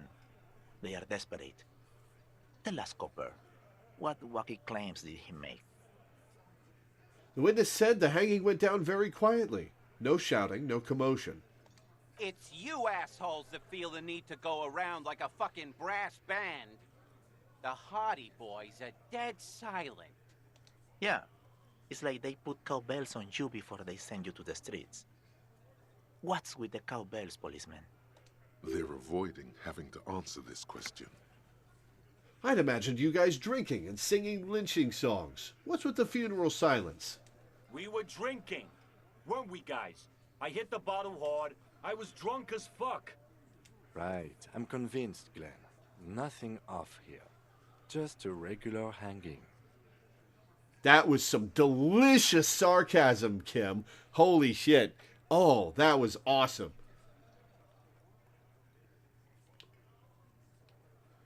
Witness says he saw 2 people of Areopagite descent and 1 Mesk. Well, that information is just gathered from looking at these guys, and they've already admitted that they were the ones who did it. I'll say it. Arabagite? Boss, I think he's trying to say me and Theo. Well, yeah. What is confusing you? Eugene, Theo, and Elaine were there, too. I already told you. We were all there. Witness said it all looked like a surreal play, or enough about the witness? Enough about the witness. He'll just make fun of me if I say the surreal play thing. Some witness. I pulled the same shit. Came up with some shit, then went and said it to people. Get a reaction. Don't have to go to cop school to try that. You don't have to go to school for shit. I never went to school, and I'm doing great. Imagine how much better you could be doing if you did go to school, Glenn. You're doing a hell of a job, man. Hell of a job. Okay, maybe it doesn't feel like this did anything to them, but they have to be fretting a little. Everyone is afraid of witnesses. Witness is a scary word.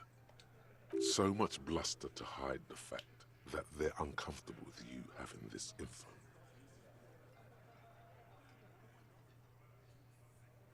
I'll try the 72% chance and put myself to 1 morale. As you look around this room full of sweaty men, swearing, drinking, spitting out tobacco, does this look familiar? Where have I seen this before? You believe the place was called Precinct 41. It was also filled with, almost exclusively, men, sitting on desks, talking shit and wasting time. I get it, Titus. You guys really are the authority around here. Huh? You must be. You're just like real cops, drinking beer and sitting around with your dicks in your hand. You got a problem with beer now? Not quite there yet. Push on.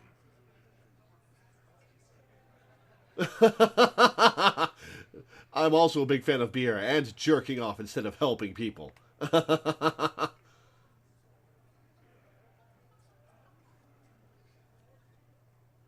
I'll say that.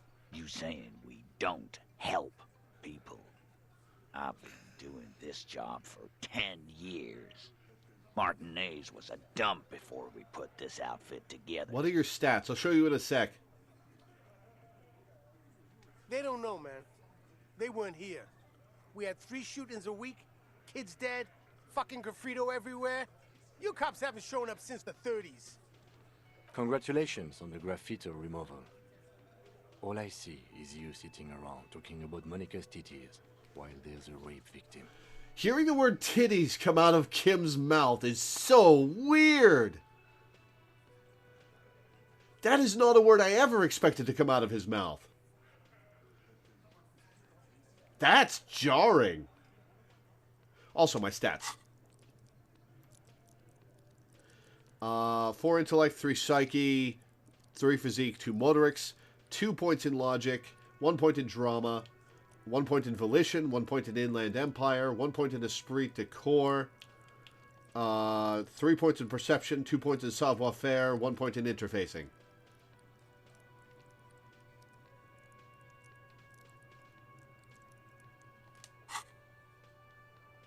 So what?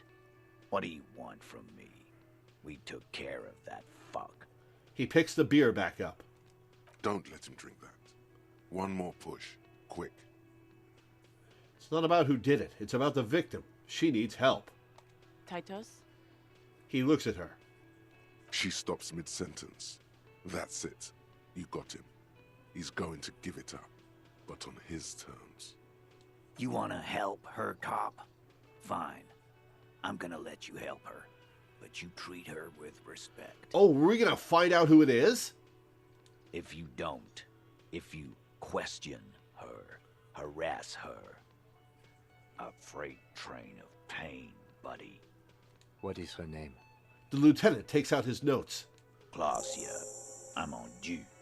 She's staying here at the Whirling in Rags. A real pretty one. Silvery jumpsuit. Blonde. I knew it was her. That's I'm on due. With an O-U. Shit. The girl. The girl upstairs? That can't be her. She knows you drank so hard you forgot you were a cop. Oh no! Oh no! I've got horrible penalties for this.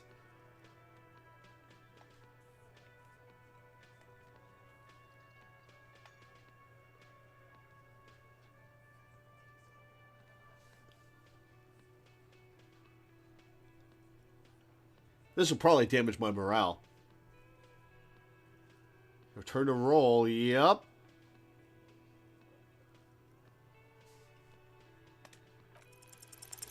You inexplicably add cool after the victim's name, with your eyes bulging like some wild beast.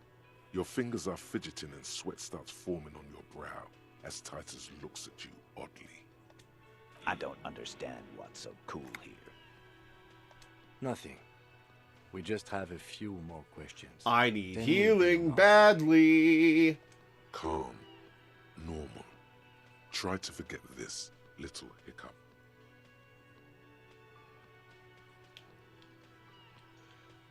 Oh no. All these are ways to embarrass myself. I'm going to say thank you. We'll talk to her. Remember what I said. Freight train of pain. I'm going to take off now. Let's get healing right now.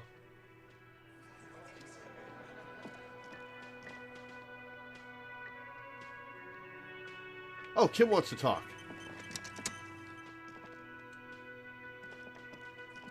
Officer, what was that?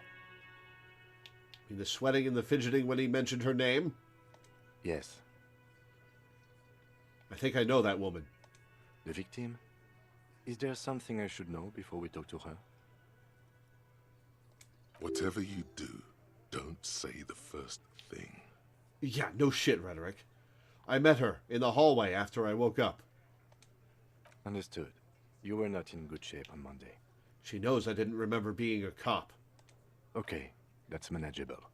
That's it. This is unprofessional. Not sharing information with me is unprofessional.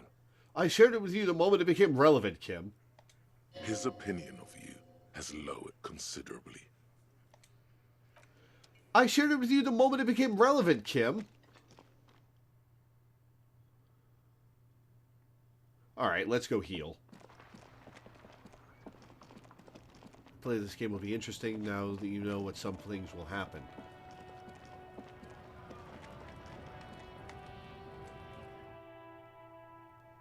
I'm really interested to see what the speedrun of this game does.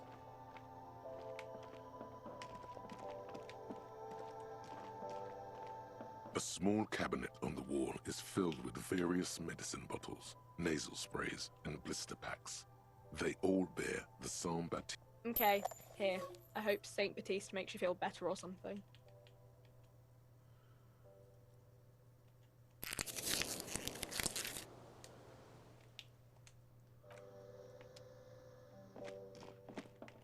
I've disappointed Kim. I've disappointed Kim. Ah.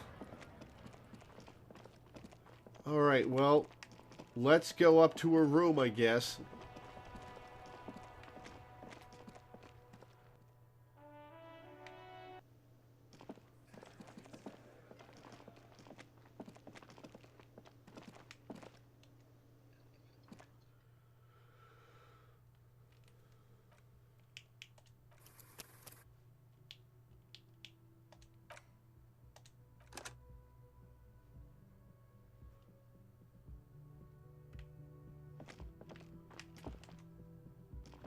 The door is closed. Who is it? Oh, now she's here. A woman's voice answers, muffled by the door. Tired. Controlled. This is the police. Can we come in? Come on up. The door is open. I'm drying my hair. Sounds like it's coming from upstairs somewhere. You could snoop around before going up. In we go, I guess. Piles of dirty clothes, a woman's. Hotel bill calculations. Looks like she's had an extended stay. She's made around 4 months of payments for this room. That is an extended stay.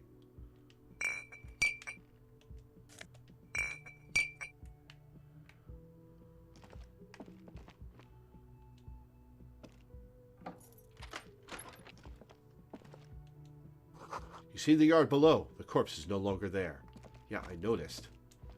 This medicine cabinet is full of wares. Sheets of pills, haphazardly stacked, one on top of the other. There's also a toothbrush somewhere in there. Look at the medications. Pharmaceuticals line the shelves. Sheet upon sheet of pill bottle next to pill bottle. Acetylic acid, APAP, eye drops, blood thinners.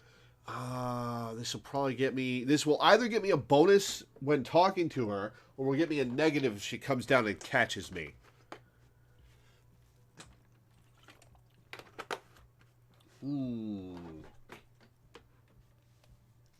Screw it. I'll search. Search the bottles. Pill bottles rattle like bones as you search the cabinet. Paracetamol, histoperidol, something in a foreign language you can't read. Behind them, an unusually shaped nasal spray. Its label reads, Nacra. Nacra, this is used to treat opioid overdoses. Always handy to have around. Nacra, opioid antagonist. Interesting. That's used for diamorphine overdoses. The lieutenant nods, then looks at the door. We probably don't have time. Close the cabinet. Probably only had time to search one of those.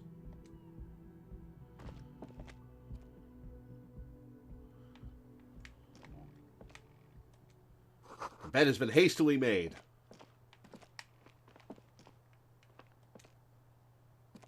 This window is pristine on the inside, unlike the one next to it. Light from the desk lamp reflects off the glass in an untarnished golden halo. Do I want to leave fingerprints? Screw it. Run your finger across the surface of the glass. Smooth as ice. There are spots of mud and rain on the outside, even smudges. But the surface of the window is clear from the inside. No chips, no hairline fractures. Following your lead, the lieutenant leans in closer to inspect the surface. This window was recently replaced. Looks like it, yes. He adjusts his glasses.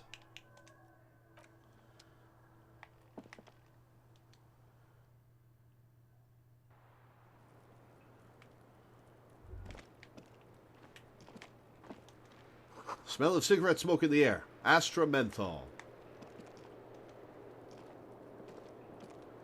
Cold coffee in an ashtray that looks like a hedgehog. A hedgehog-shaped ashtray?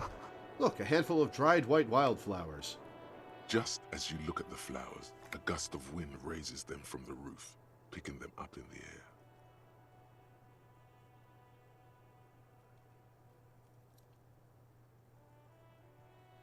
As in, they're getting blown away?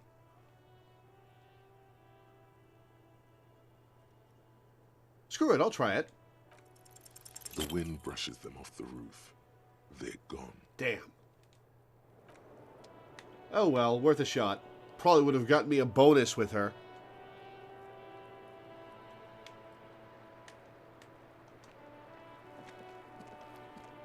Welcome to the roof. The young woman has a cigarette in one hand and a cup of coffee in the other. Her hair is still slick from the shower. Below her silvery jumpsuit, an athletic young body, built long and lean. Shut up, electrochemistry. I'm sorry for the mess down there. The cleaning lady hasn't come by in days. I'm beginning to wonder if she ever will. Is nice view you've got here. No, I'll say, is there a cleaning lady? I think I need one. Oh yes, legends of room number 1 have made their way around the building. They say a portal to hell has opened in there. Disco Infernum.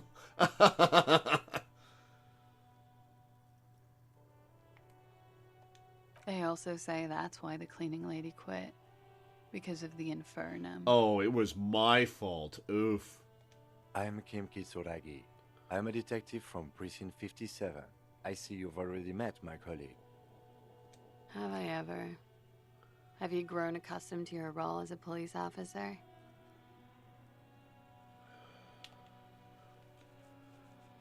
Once a cop, always a cop. Like riding a cop-a-cycle. She takes a sip of her coffee. Miss, we are investigating the murder of the man down there. The people who put him there have asked us to talk to you. Ooh, that's a white lie. Huh. I see. She takes a pensive drag of her menthol cigarette. Be careful. Ask something else first. When you go there, use words like, I hear you have been through something difficult. What is your name, miss, for the record? Clausier Amondou.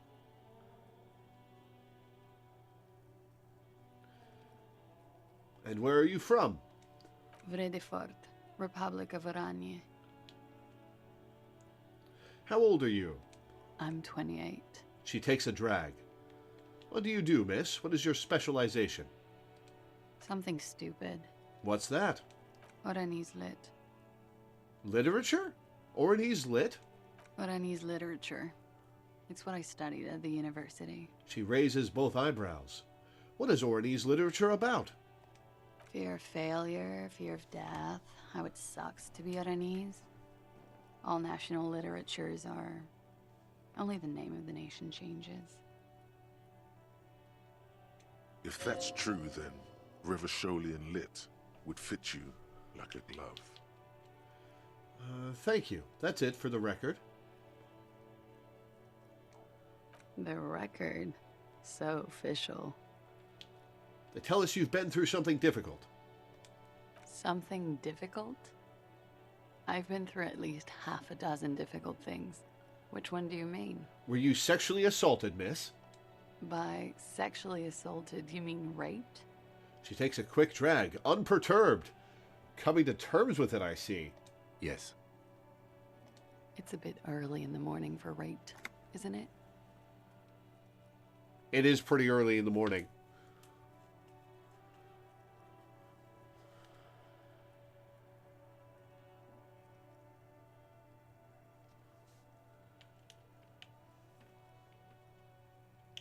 What do I say here?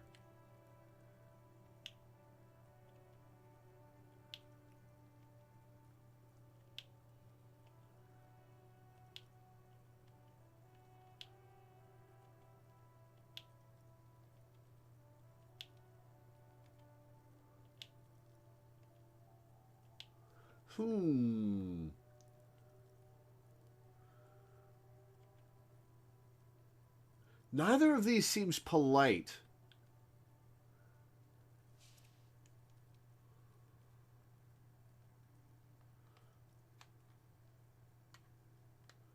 Neither of these seems polite.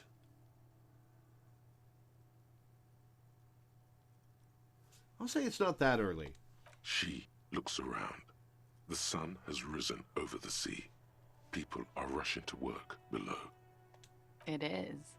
It's murderously early. I'm amazed I'm awake. Why am I even awake? I guess I'll press her on it, so were you? Yeah.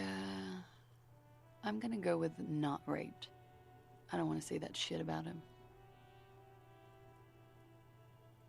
Oh, the plot thickens. By him, she must mean the victim. Tell them it's not my style. They'll have to, you know, if they want to jazz up the charges, they'll have to get someone more, rapeable.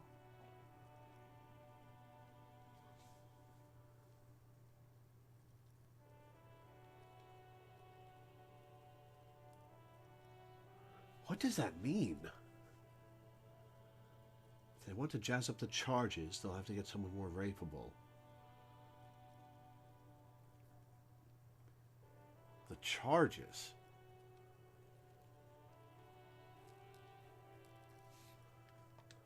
By they, she means the Hardy Boys. Well, it's a little late now. They already hung the guy. Well, somebody killed him first, but still. Are you saying that you were asked to tell us you were assaulted? Not explicitly, but I understood what they meant. It wouldn't hurt to spice things up a bit. Some assault and battery. Sexual assault, maybe. It was clear the latter would be spicier. Titus asked you to spice things up. For us? Pretty much. She cradles her coffee cup in both hands. Warming them.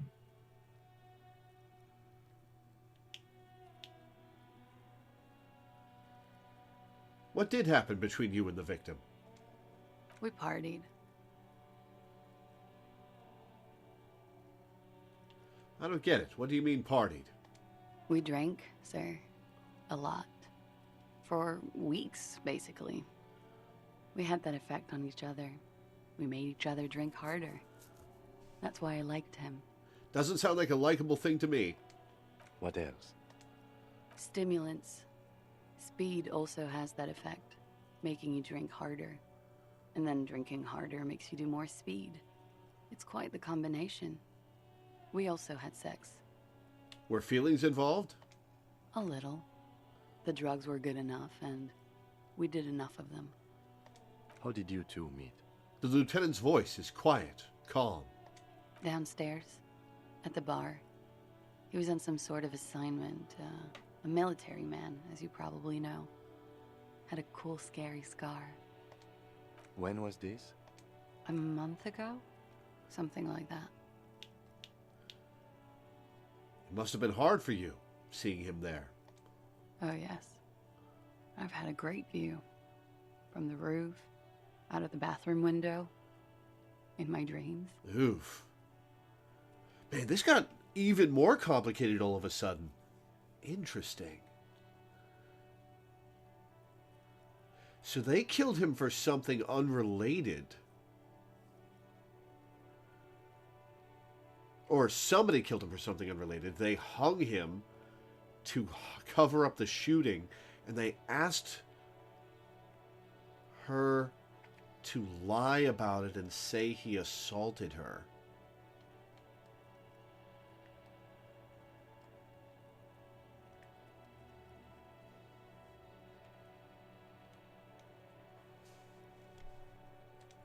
A bitter cringe. It hurts. You look to the lieutenant. You called us, the RCM. Yes. Jackpot. The call, reporting the hanging, that was you? I made it.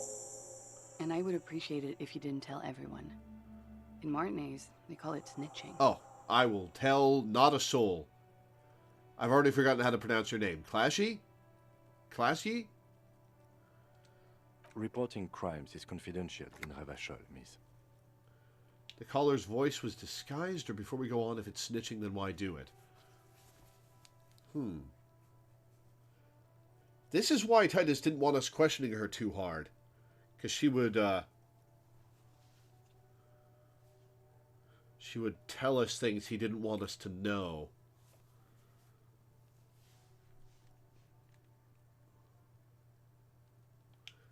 Caller's voice was disguised. I didn't exactly disguise it. I just muffled the mic and nicked the landline a little. Oh, you're the one who damaged the phone line. Nicked it? How? With nail clippers. And I diverted some radio fuzz into it. Into the cold wire. So, she's God's mystery phone cutter. And she knows her stuff around phone lines. And in the process, you broke the landline downstairs. Did I? Fuck. I didn't mean to. I had no idea what I was doing. Oh, maybe she doesn't know what she's doing. Jigsaw falling into place. This is satisfying. Good catch. I appreciate the symmetry. Why go through all the trouble? I don't know, sir. It was stupid. I was drunk, too. I was probably afraid the Union was listening in. Locals say they have ears in the wires. Thank you for making the call, miss. It was the right thing to do. And very brave of you, considering the want culture to, sir. here.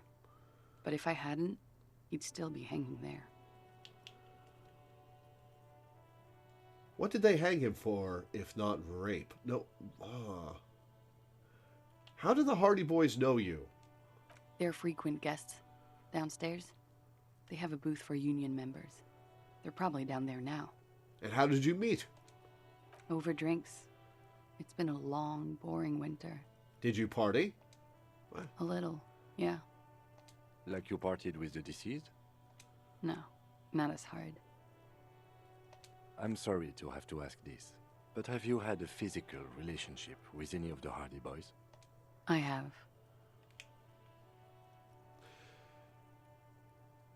Ooh, do I ask her which one? Do I ask her which one? That might be useful information. That would be useful information. Was it Titus?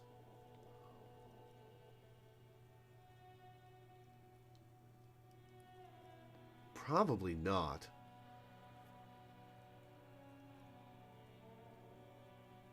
I wonder if the mercenaries' fellows killed him.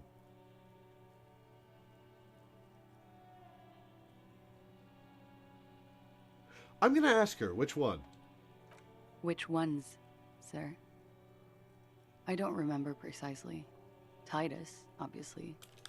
But as I said, it's been a long winter. What can you tell me about him? Name, eyes, age? I'm sorry, I can't do it. Not right now. Later, maybe. I keep seeing him. Like he is now. I can't talk about his... I don't know. Hair? Another puff, more nervous. I know it's difficult, miss. We can return to it later. She meant she sees him in her dreams. I am not going to tell her I've seen him in a dream. Say nothing. You pissed it all away. All of it. Elysium. Alright, what did they hang him for if not rape, or why was there a bullet in his head? Bullet? They shot him too? I'm not picking up on any theatercraft here, sir. The pause is sincere. They stripped his clothes and they shot him? You mean after they hanged him? I'm confused, sorry. So am I. Were you aware that he had also been shot, miss? She doesn't seem to be, Kim. Things are starting to go a little over my head here. I thought he was hanged. I was not present when they did it. I don't know what happened. I just know what they told me. And Sylvie, the bartender. This is beginning to get confusing for you too, and we don't like that. Where was she last Sunday night? Where were you when this happened? Cowering. I was cowering downstairs with Sylvie. Ooh, cowering from what, I wonder? What did they hang him for, if not rape? He had something to do with the strike. One has been roiling since I got here. Rotten timing. But you probably know all about it. Was this somebody making an example of him?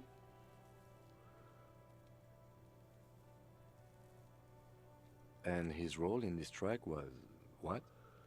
I think he was in a security detail. He was ex-military, worked for Wild Pines, and against the Union. We didn't discuss work much, if you know what I mean. But I understood it was dangerous. And they lynched him for it? She nods. Thank you for telling us all of this, miss. She breathes a silvery sigh of relief and weariness. The air on the roof feels humid. Should we head by downstairs, officer? We may have things to discuss there. As he says so, you feel the young woman looking at you and get a feeling you can't quite put your finger on. A suspicion? I had something else before we go, a little thing. She nods. Silvery cigarette fumes disappear into her mouth. No, nothing here I want to ask. Let's return to this later, miss. Why not? I'll be here until 11 p.m., drinking coffee, most likely.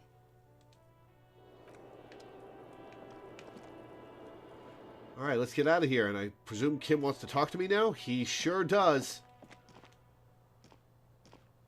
Looks like we have more to discuss with those so-called Hardy Boys. Half their reasoning just went out the window. You think this will make them cooperate?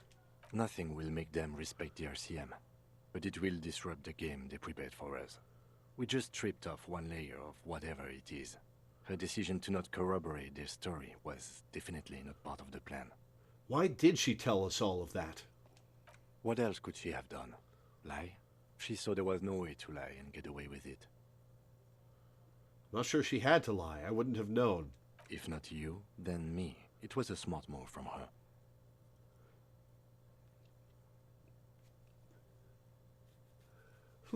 She seems candid or something is off here.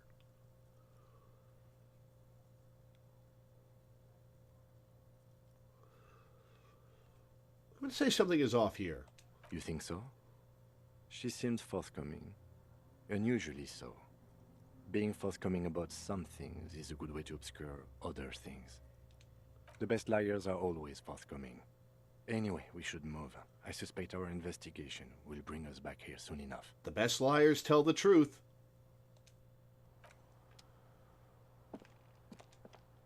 Nope, I want to go downstairs.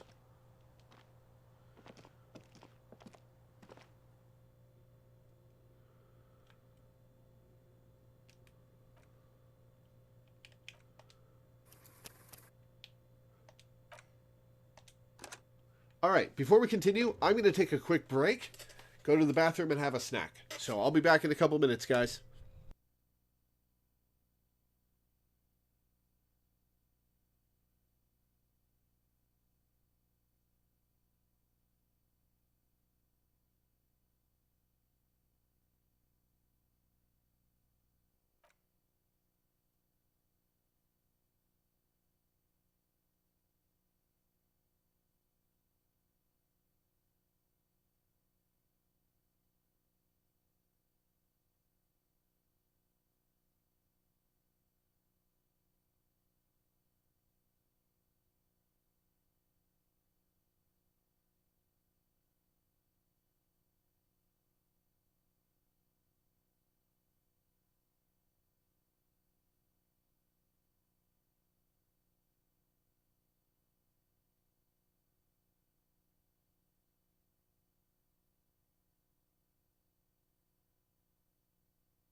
Alright, I'm back. I guess we go talk to the Hardy Boys.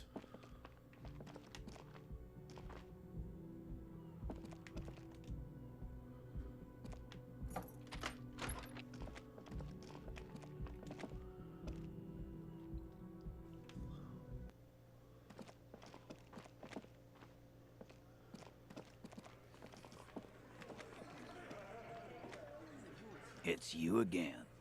What is it?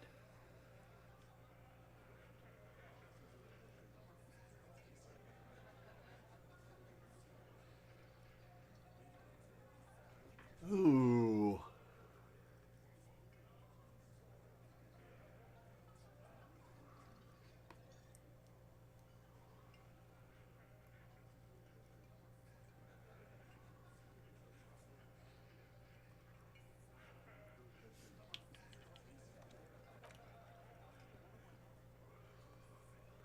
I don't know what to do here.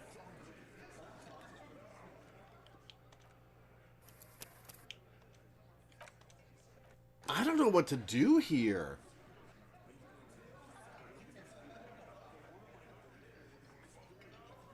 What do I do here? Because telling him I know would sell her out. But I need to press him for information.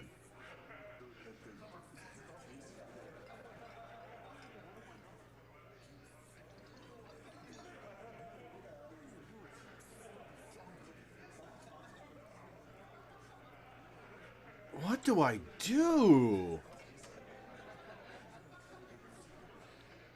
Oh, hey, it's the guy. Hello, guy. Hi, gendarme. Let's talk to you while we rendezvous. think. There he is again, the smoker on the balcony, right here in the whirling in rags. Hi. Hi. So what brings you here? Tell me again about that muscular type who came to investigate the crime. I met your Sunday friend. You did?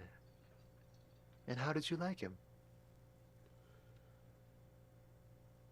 You were right, he was magical. Magically bureaucratic. I told you, he can be very useful. I guess that's the charm of powerful people.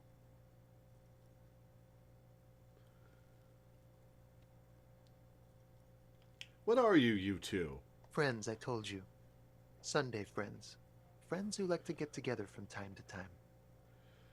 I get the euphemism, but I guess I have no choice but to ask, what does it mean, a Sunday friend? That he won't be there when times get tough, I guess. Is that even a friend? It is. On Sundays. Why was he staying at your place in the middle of the night? He has keys. And he likes the view. To the sea, I mean. As opposed to the view of you? Who is he? A visitor from the first world. He's not like you and me, gendarme. He can always return. Return where? To his opportunities in Occident, sur la clé. Still, his coming and going brings some life to the village. Or is it just money? I don't know. He stares at the bar. I want to talk about other people. I want to talk about you. Hmm? What about me, gendarme? I'll take a roll. It's the sports. He's a sports guy. All about that physical prowess and athletic skill. Nothing else here. Damn it. What are you doing here? Admiring the atmosphere. What about you, officer? This is where I'm going to go down in history. I'm going to sing karaoke, whether you want me to or not.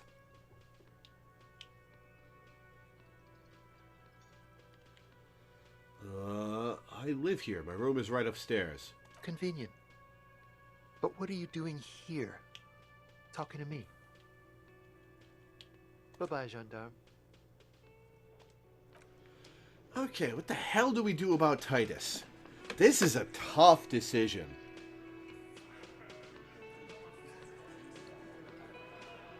This is a tough decision. I don't want to sell her out.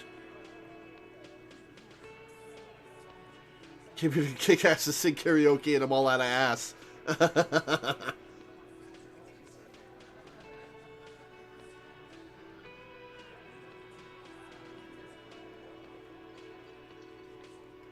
This is what I studied law for? That's the business you're in at the moment. You could always try going out on your own, going straight. But Everard probably wouldn't like that very much. That's what happens when you deal with a mob boss, I guess.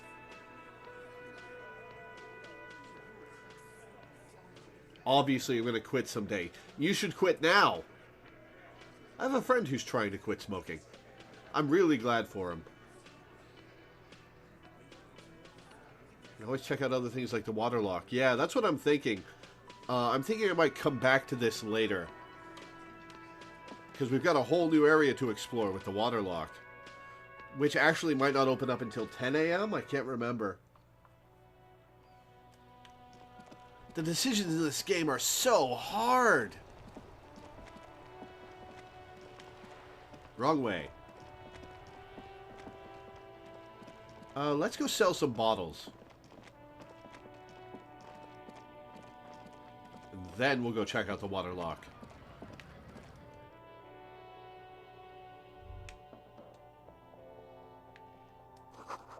The yellow roses in the window. Those aren't the flowers that were left for Clash yet.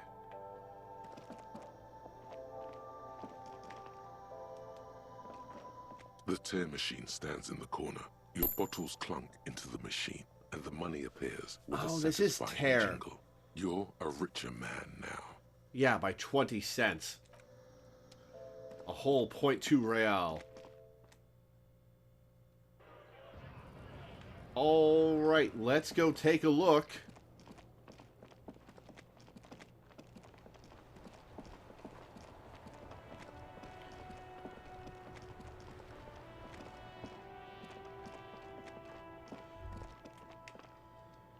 Sewer grate, a gateway to the river of filth.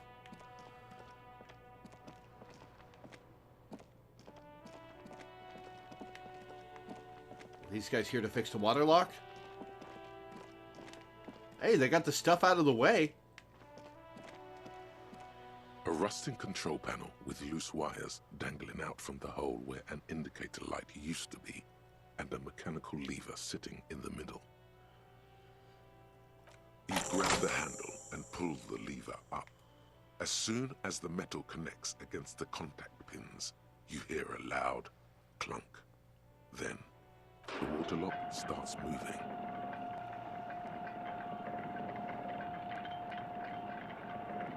Awesome! We've got a whole new area to explore.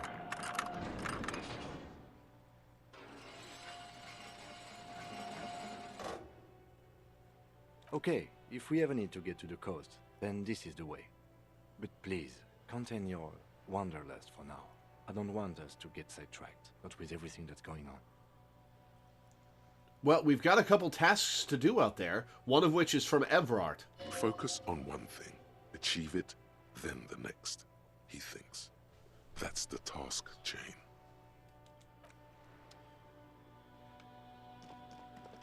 Alright, off we go. The radio relay hums with electricity.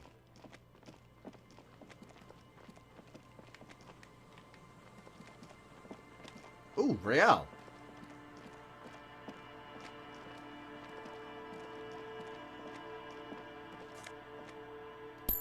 $0.55. Nice.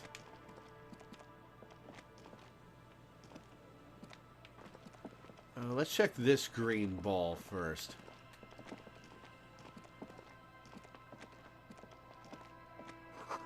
Breaker box to power the radio pylon above you. Maybe there's something inside.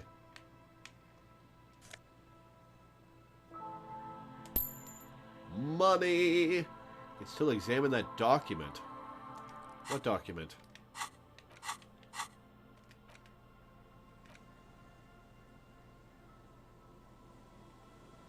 Oh, one of these.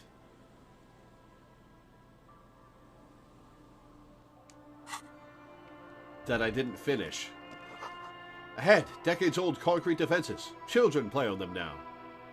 Thing Everett wants you to get signed. Oh, yeah!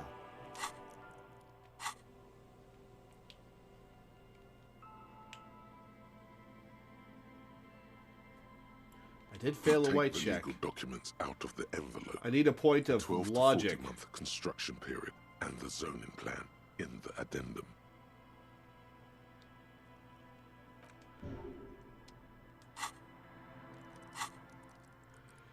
Do I want to put a point into logic? I have 4 skill points. Yeah, let's do it.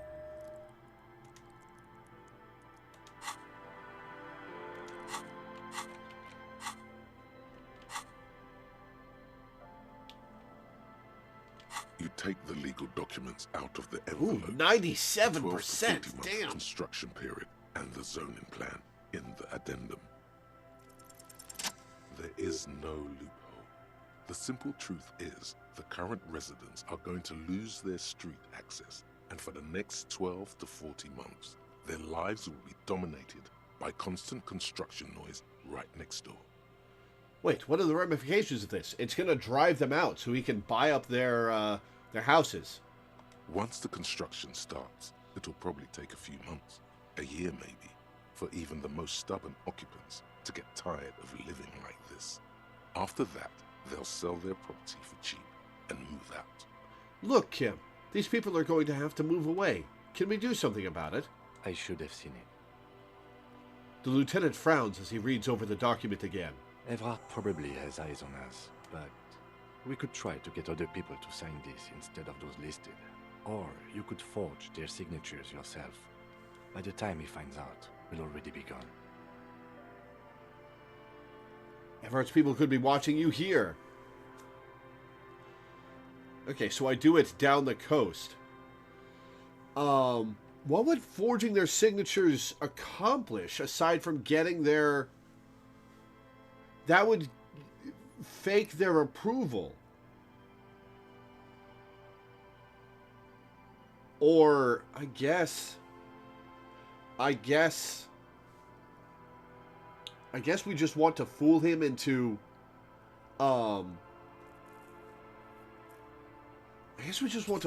helping us. But that would put their approval on it. Forging their signatures. I guess they could prove that that wasn't their signature?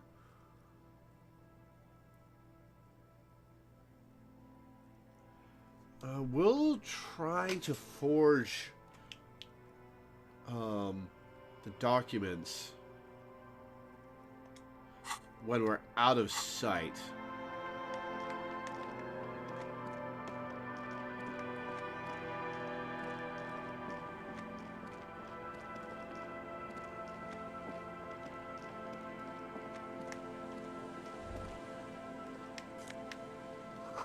Traffic beyond the gate. More abandoned motor lorries.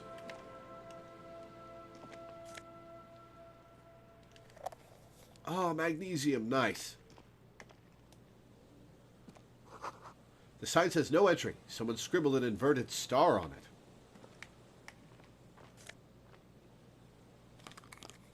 Jamrock Biker Cop Sonnies.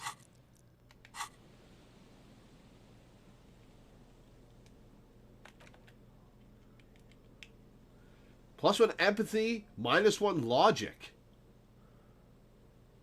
Ugh.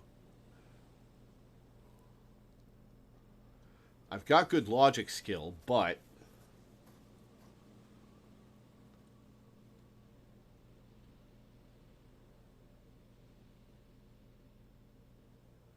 yeah, I'll leave that off for now.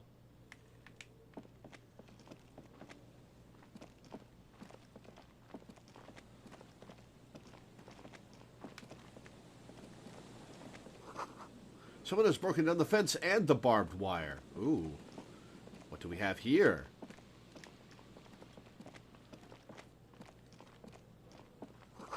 The swing is missing. No one's been here for a long time. Birds in the birch tree. Barely audible coos come from above. Someone has left their music collection beneath the tarpaulin. The wind is corralled by the 4-story buildings around this yard. Oh, hey, this is the music for the tape player. Smallest church in St. Sen.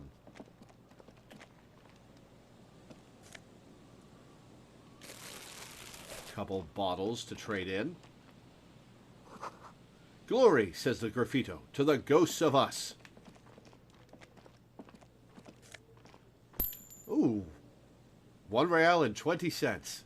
I do already have pretty good logic. 50 cents. Nice.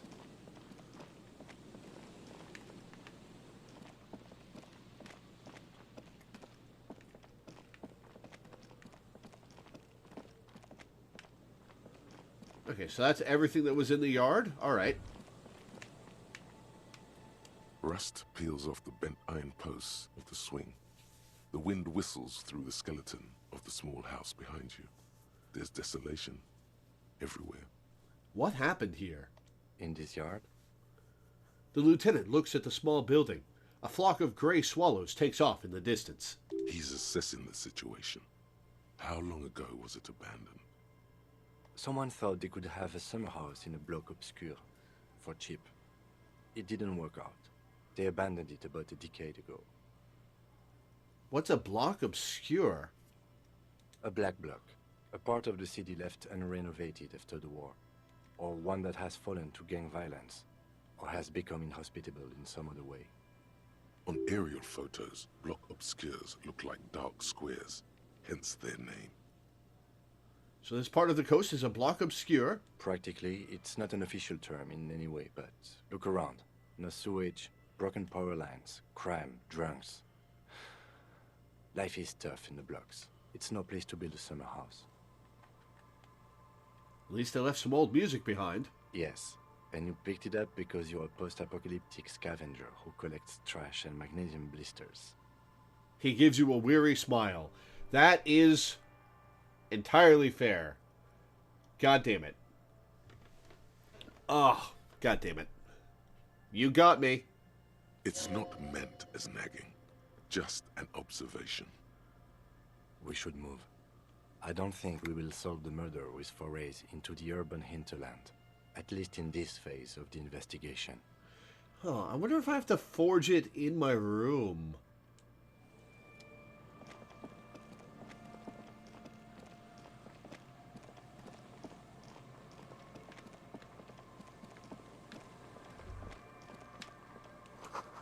A creaking ahead, a broken axle grinding, and footprints. Oh, a crashed car.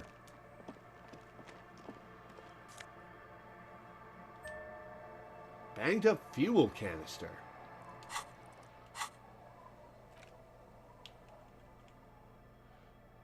A dented stainless steel canister for transporting and storing heavy fuel oil. A logo on its side has been partially stripped over years of use. The fuel oil inside looks like paint, though it smells much, much worse. Okay, so I can sell that. Unless I use it for something. A banged-up motor carriage lies half-submerged in the icy water, slowly sinking into the Insulindian Ocean. Only the cabin top, rear wheels, and the engine remain visible. It must be cold and lonely down there in the icy water.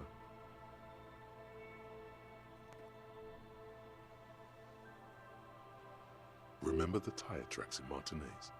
This is where they were leading. This is where the tracks on the plaza were leading to. It appears to be so. The lieutenant has a peculiar look in his eyes as he inspects the wreckage. Let's investigate. I agree. We should definitely investigate. You get a sudden, sinking feeling. Stomach acid comes up as you look at the motor carriage in the deep, dark, cold water. Probably an awful way to die. Why the doom and gloom? It's just a sunken motor carriage. Some motor carriages are bound to end up in the sea. Run your hand over the cold metal. The motor carriage is properly stuck in the ice. Getting it out would require a team of specialists. What is the make of this, MC? Can I see a logo? The logo is too deep in the murky water. You can't make it out, but you do see a monkfish float by. How long has it been here? The ice hasn't closed around the vehicle yet. My guess is it's been here since last Saturday or Sunday. Interesting timing. The estimate is correct. The incident probably occurred on Sunday evening. Well, well, well. Looks like Jacob Irv's journey came to an abrupt end here. Your mocking tone finds no response, but the motion of the waves.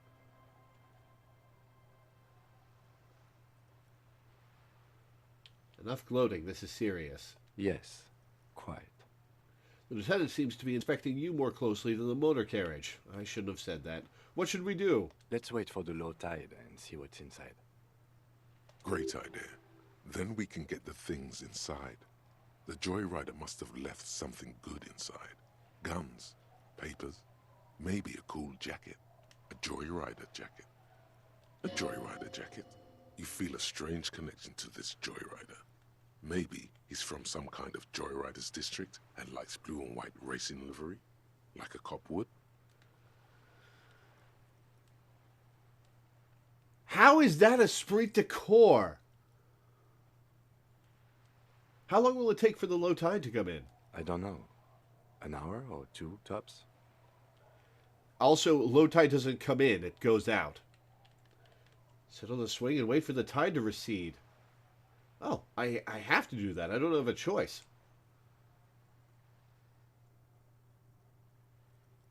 As you sit down in the old, rusty playground, the world around you becomes very silent.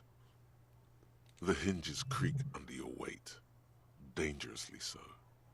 Nothing but the sound of seagulls high above in the sky, echoing like distant laughter. Ice cracks around the blue motor carriage in the sea. 83% chance to whistle a tune successfully. The tune on your lips forms a strange yet undeniably beautiful contrast with the surrounding bleakness. The lieutenant gives you a quick glance. Then, still looking straight ahead, he joins you with a higher pitched and slightly more melodic trill. Hey, bros. Music bros, whistling bros. Two birds on a wire, whistling by the seaside, looking at the water and the sunken car. The wind blows. In the distance, behind the church, some vagrants are having an argument over a bag of tear they found in the reeds. Further away, a flock of seagulls lands. The clouds pass in the sky, and the shadow of the swing moves like the hour hand on a timepiece. 30 minutes have passed. Looks like this might take a while. Time to present a good topic for discussion. What the fuck is this first question? So is your dad also, point to your eyes? Come on! Come on! That's disgusting. The tide sure is taking its sweet time. I believe it's following a pattern set millions of years ago by cosmic forces. But I suppose it could move quicker, yes? Clouds on the horizon grow darker, and the shadow of the swing set keeps climbing. You hear the distant rumble of the city. 30 minutes pass.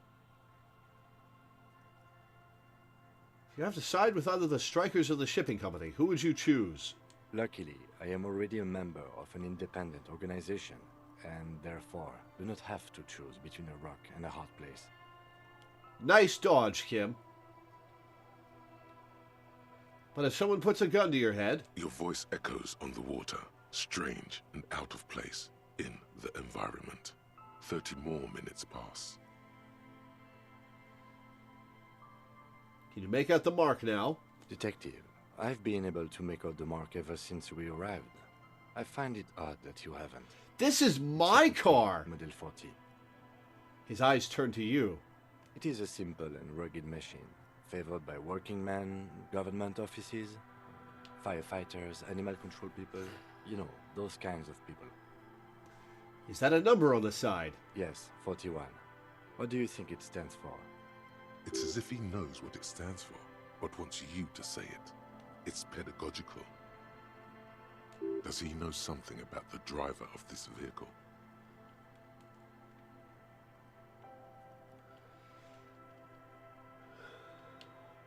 These dialogue options, wow.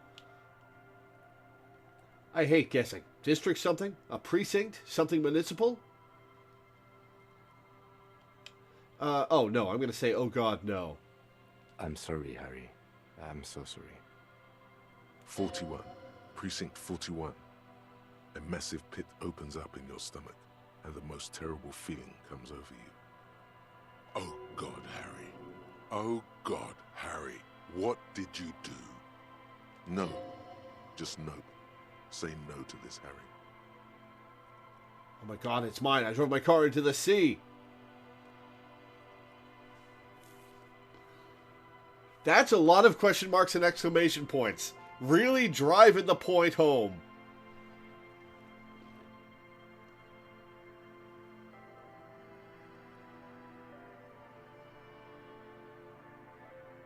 I'm afraid so, yes. It looks like you drove your police motor carriage into the sea after you jumped across a canal.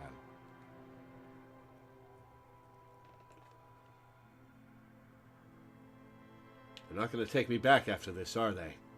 People are more valuable than machines. Training a police officer is even more costly. That is not as reassuring as you meant it to be. People, yes, but not you. Maybe I was in pursuit of someone. Of whom? I don't think so. If anything, you were probably drunk. Yeah, fair enough. Probably. Try definitely. The badge, the gun, and now this. The lieutenant adjusts his glasses and doesn't say anything. There is also a fourth thing you've lost. Badge, the gun, the car, and my memory. A fourth thing? More precious than the gun, the badge, and the motor carriage combined. Lost forever into the deepest of seas. We can't get it out, but how do we get it out? Detective, we don't. A rescue operation really isn't viable at this point. Well, at least I can see what's in there now.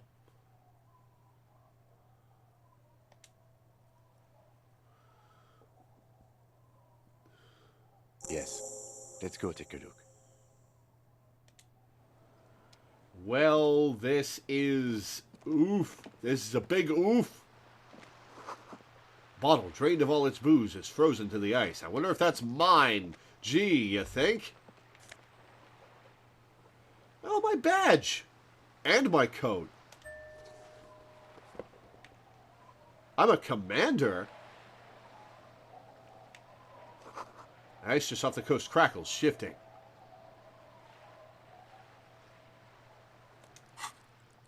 Oh, man. What a mess. What a mess. Holy shit. Really sinking in what a mess this guy is. What the hell happened to me? Oh, yeah, no, I'm going to examine the badge and take a look at the jacket in a moment, but what the hell was I up to that drove me to that level of self-destruction? Damn. God damn.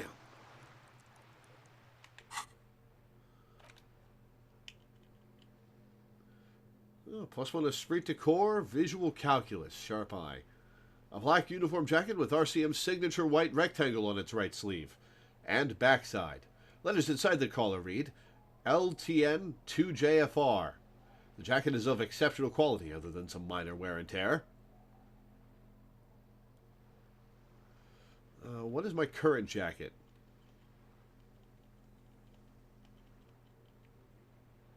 +1 esprit de corps and +1 shivers.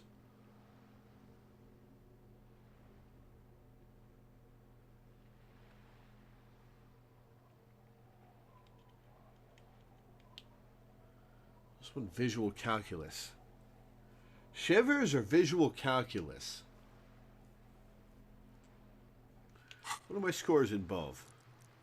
Visual calculus, I have 4.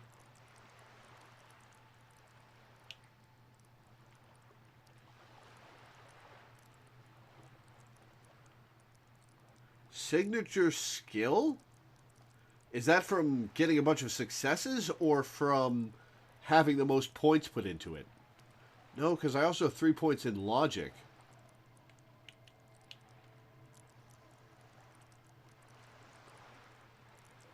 And I have a higher logic score.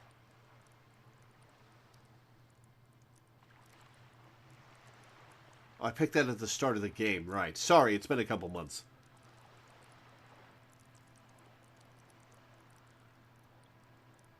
And I have no points in shivers.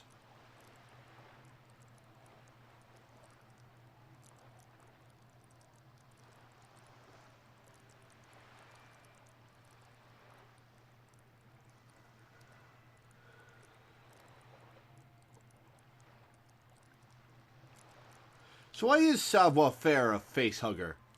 I've been wondering that for a while.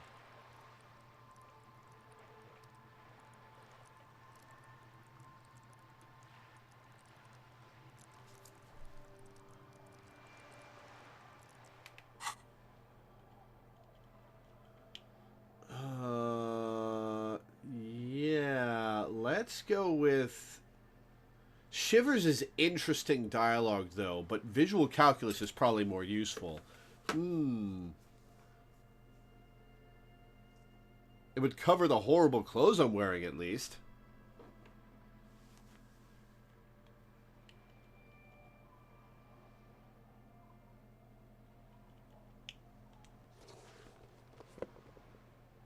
I tuck my tie inside of it? I guess it is a coat.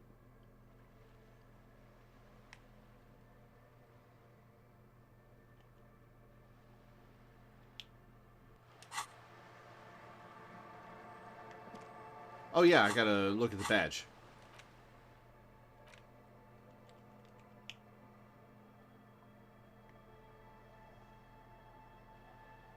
There's no way to listen to the tape without a working tape player or portal reel at hand. But even just holding the tape makes you feel a little sad. A pawn shop would have a tape player. What about the tape player in my room? Well, I guess I kind of destroyed that, didn't I?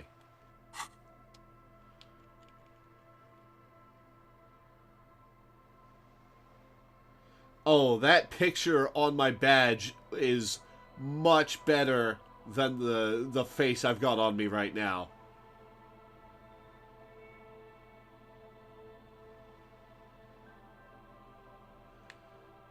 Next to the writing, you see a man stare back at you. A younger version of you, already disintegrating inside, but still presentable on the outside.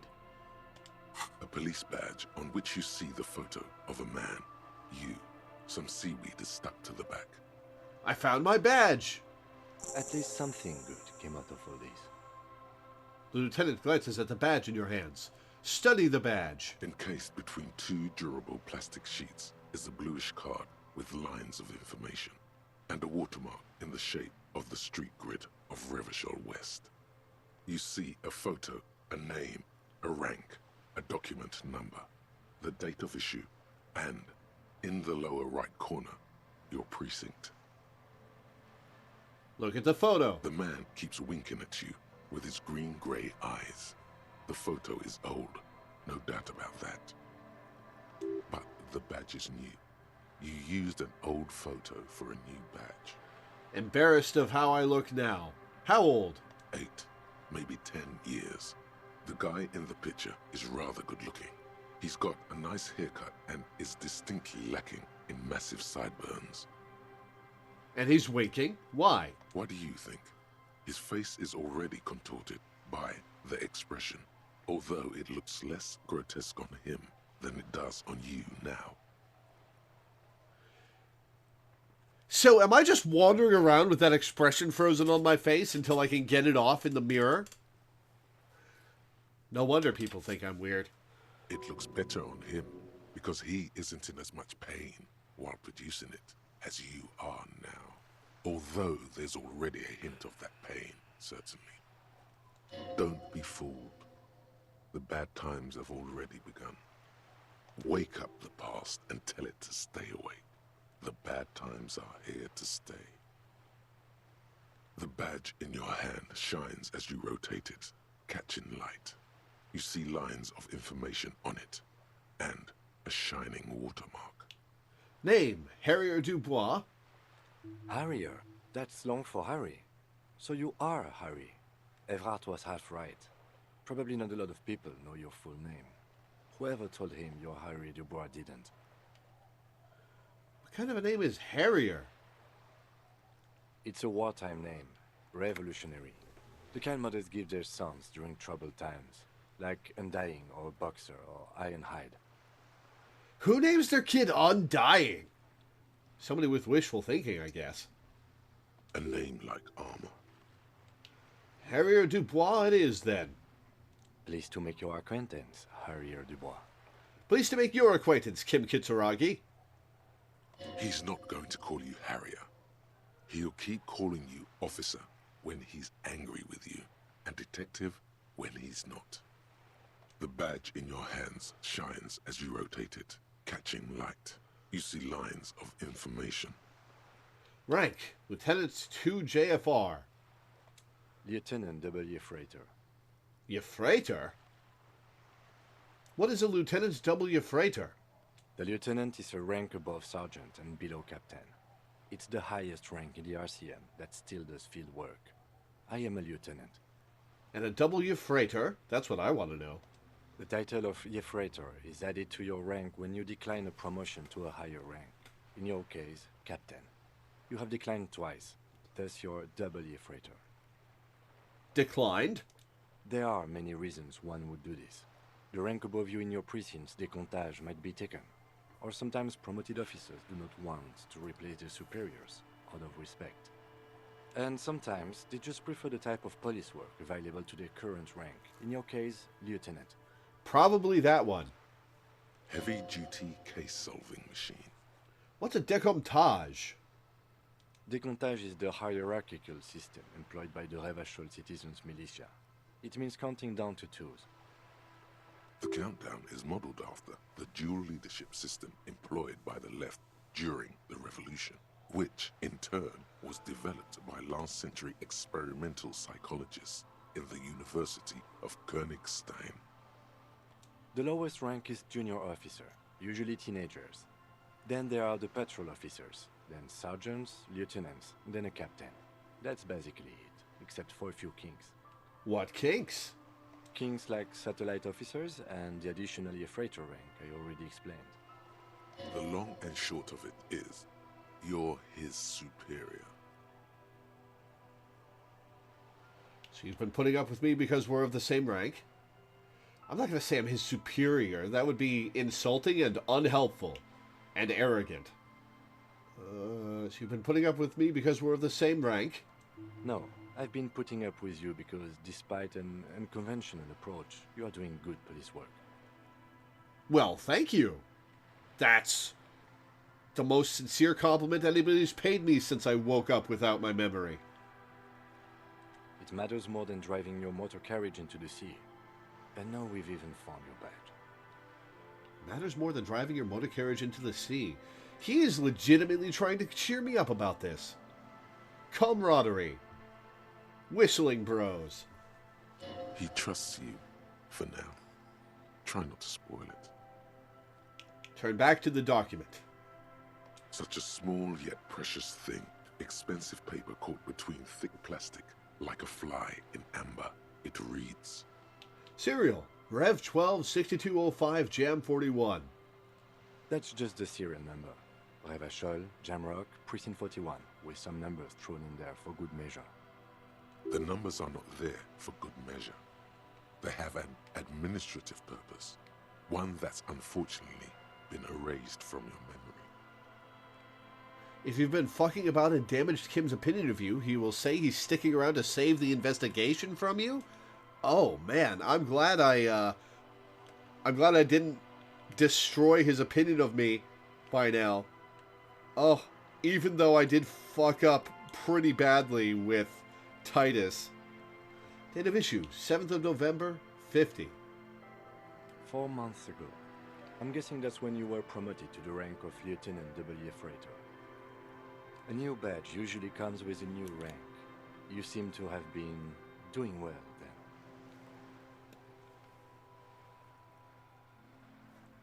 That was only...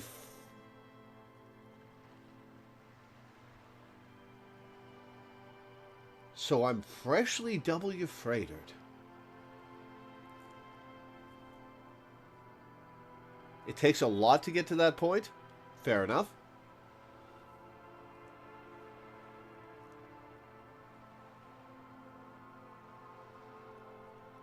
You know, considering the shape I'm in, I'm kind of surprised I still have a normal hairline.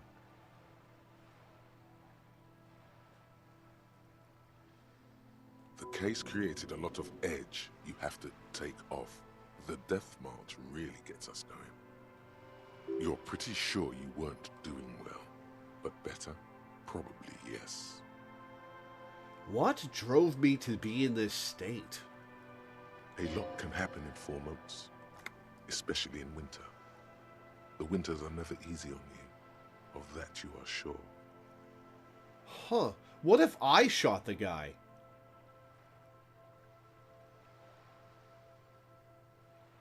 There's a thought.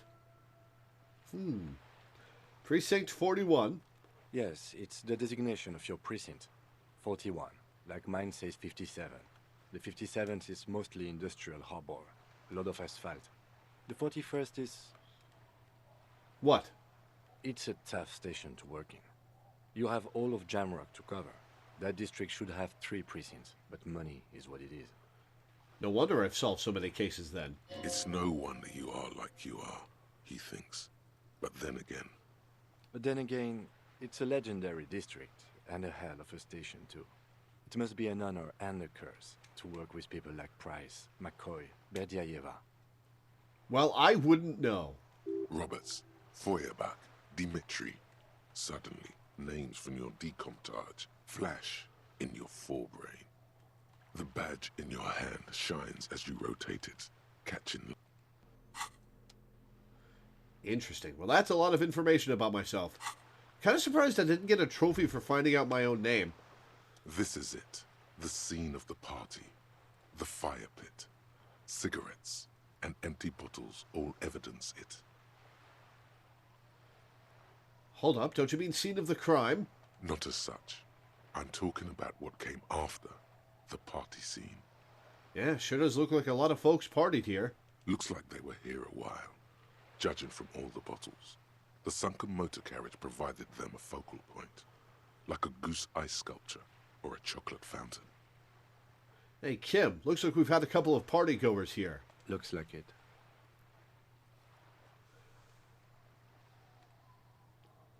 Some kind of theater to them, a circus production by a great clown. Hey, let's keep moving, detective. The lieutenant adjusts his glasses, kindly.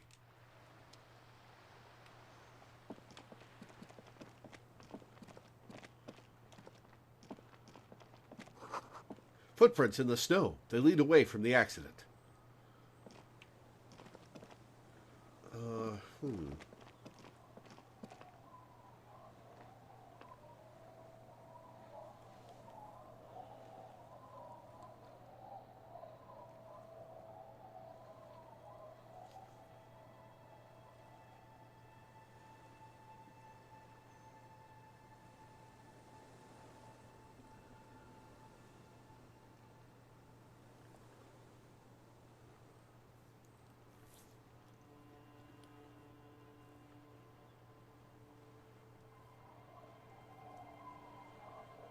I am feeling kind of tired. This game is stressful.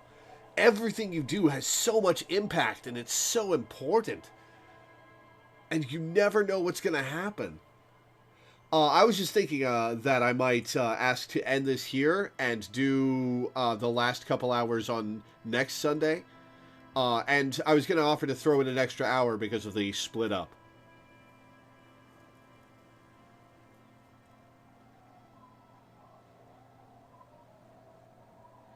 Butterfly effect applied to everything.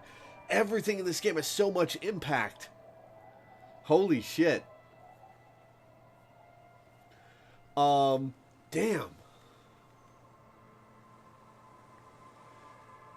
Damn. Alright, well, in that case, I'm going to save the game. Because I think that's a good stopping point, having retrieved my identity and learned that apparently, I've refused promotion twice. Why did they offer to promote me? Did I? Is that my bullet? Is that a bullet from my gun? No, because my gun's a front-loaded one. With powder and such. So that wouldn't have been from my gun. This was from a breech-loaded rifle. Okay, so it wasn't my gun, it wasn't me that killed him. Unless I killed him with a different weapon.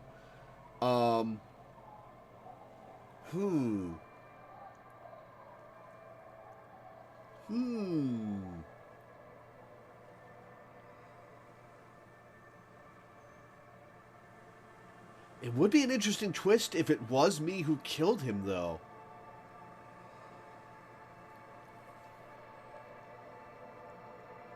Man, I really like that Kim is so kind. She immediately saw that I was hurting and tried to comfort me. That's very nice of him. That's very sweet of him. He's a good dude.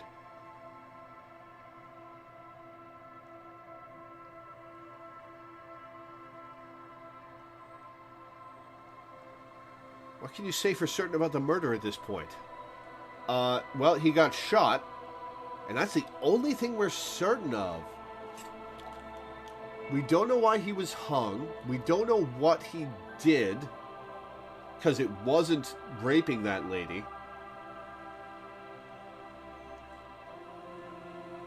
Could they have just been making an example of him because they found out he was part of the crew sent to break the strike?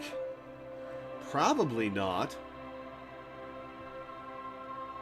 Something happened and he got killed for it, and the Hardy Boys are taking credit for the murder, possibly to take the heat off someone else?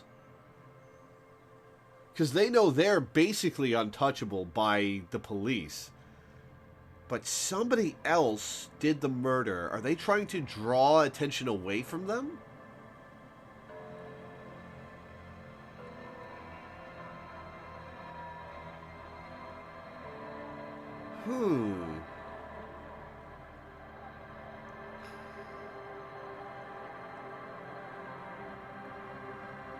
Trying to draw attention away from the actual murderer.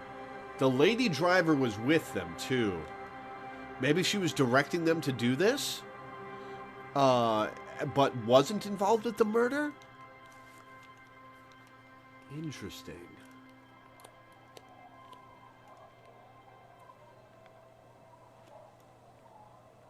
Very interesting.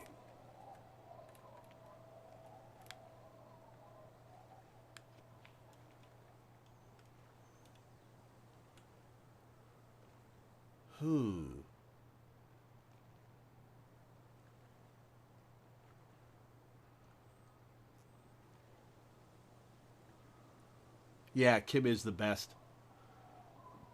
Excuse me. What drove Harry to be in this state? What could drive him? Did somebody he cared about die? Did he kill somebody and just couldn't handle it anymore?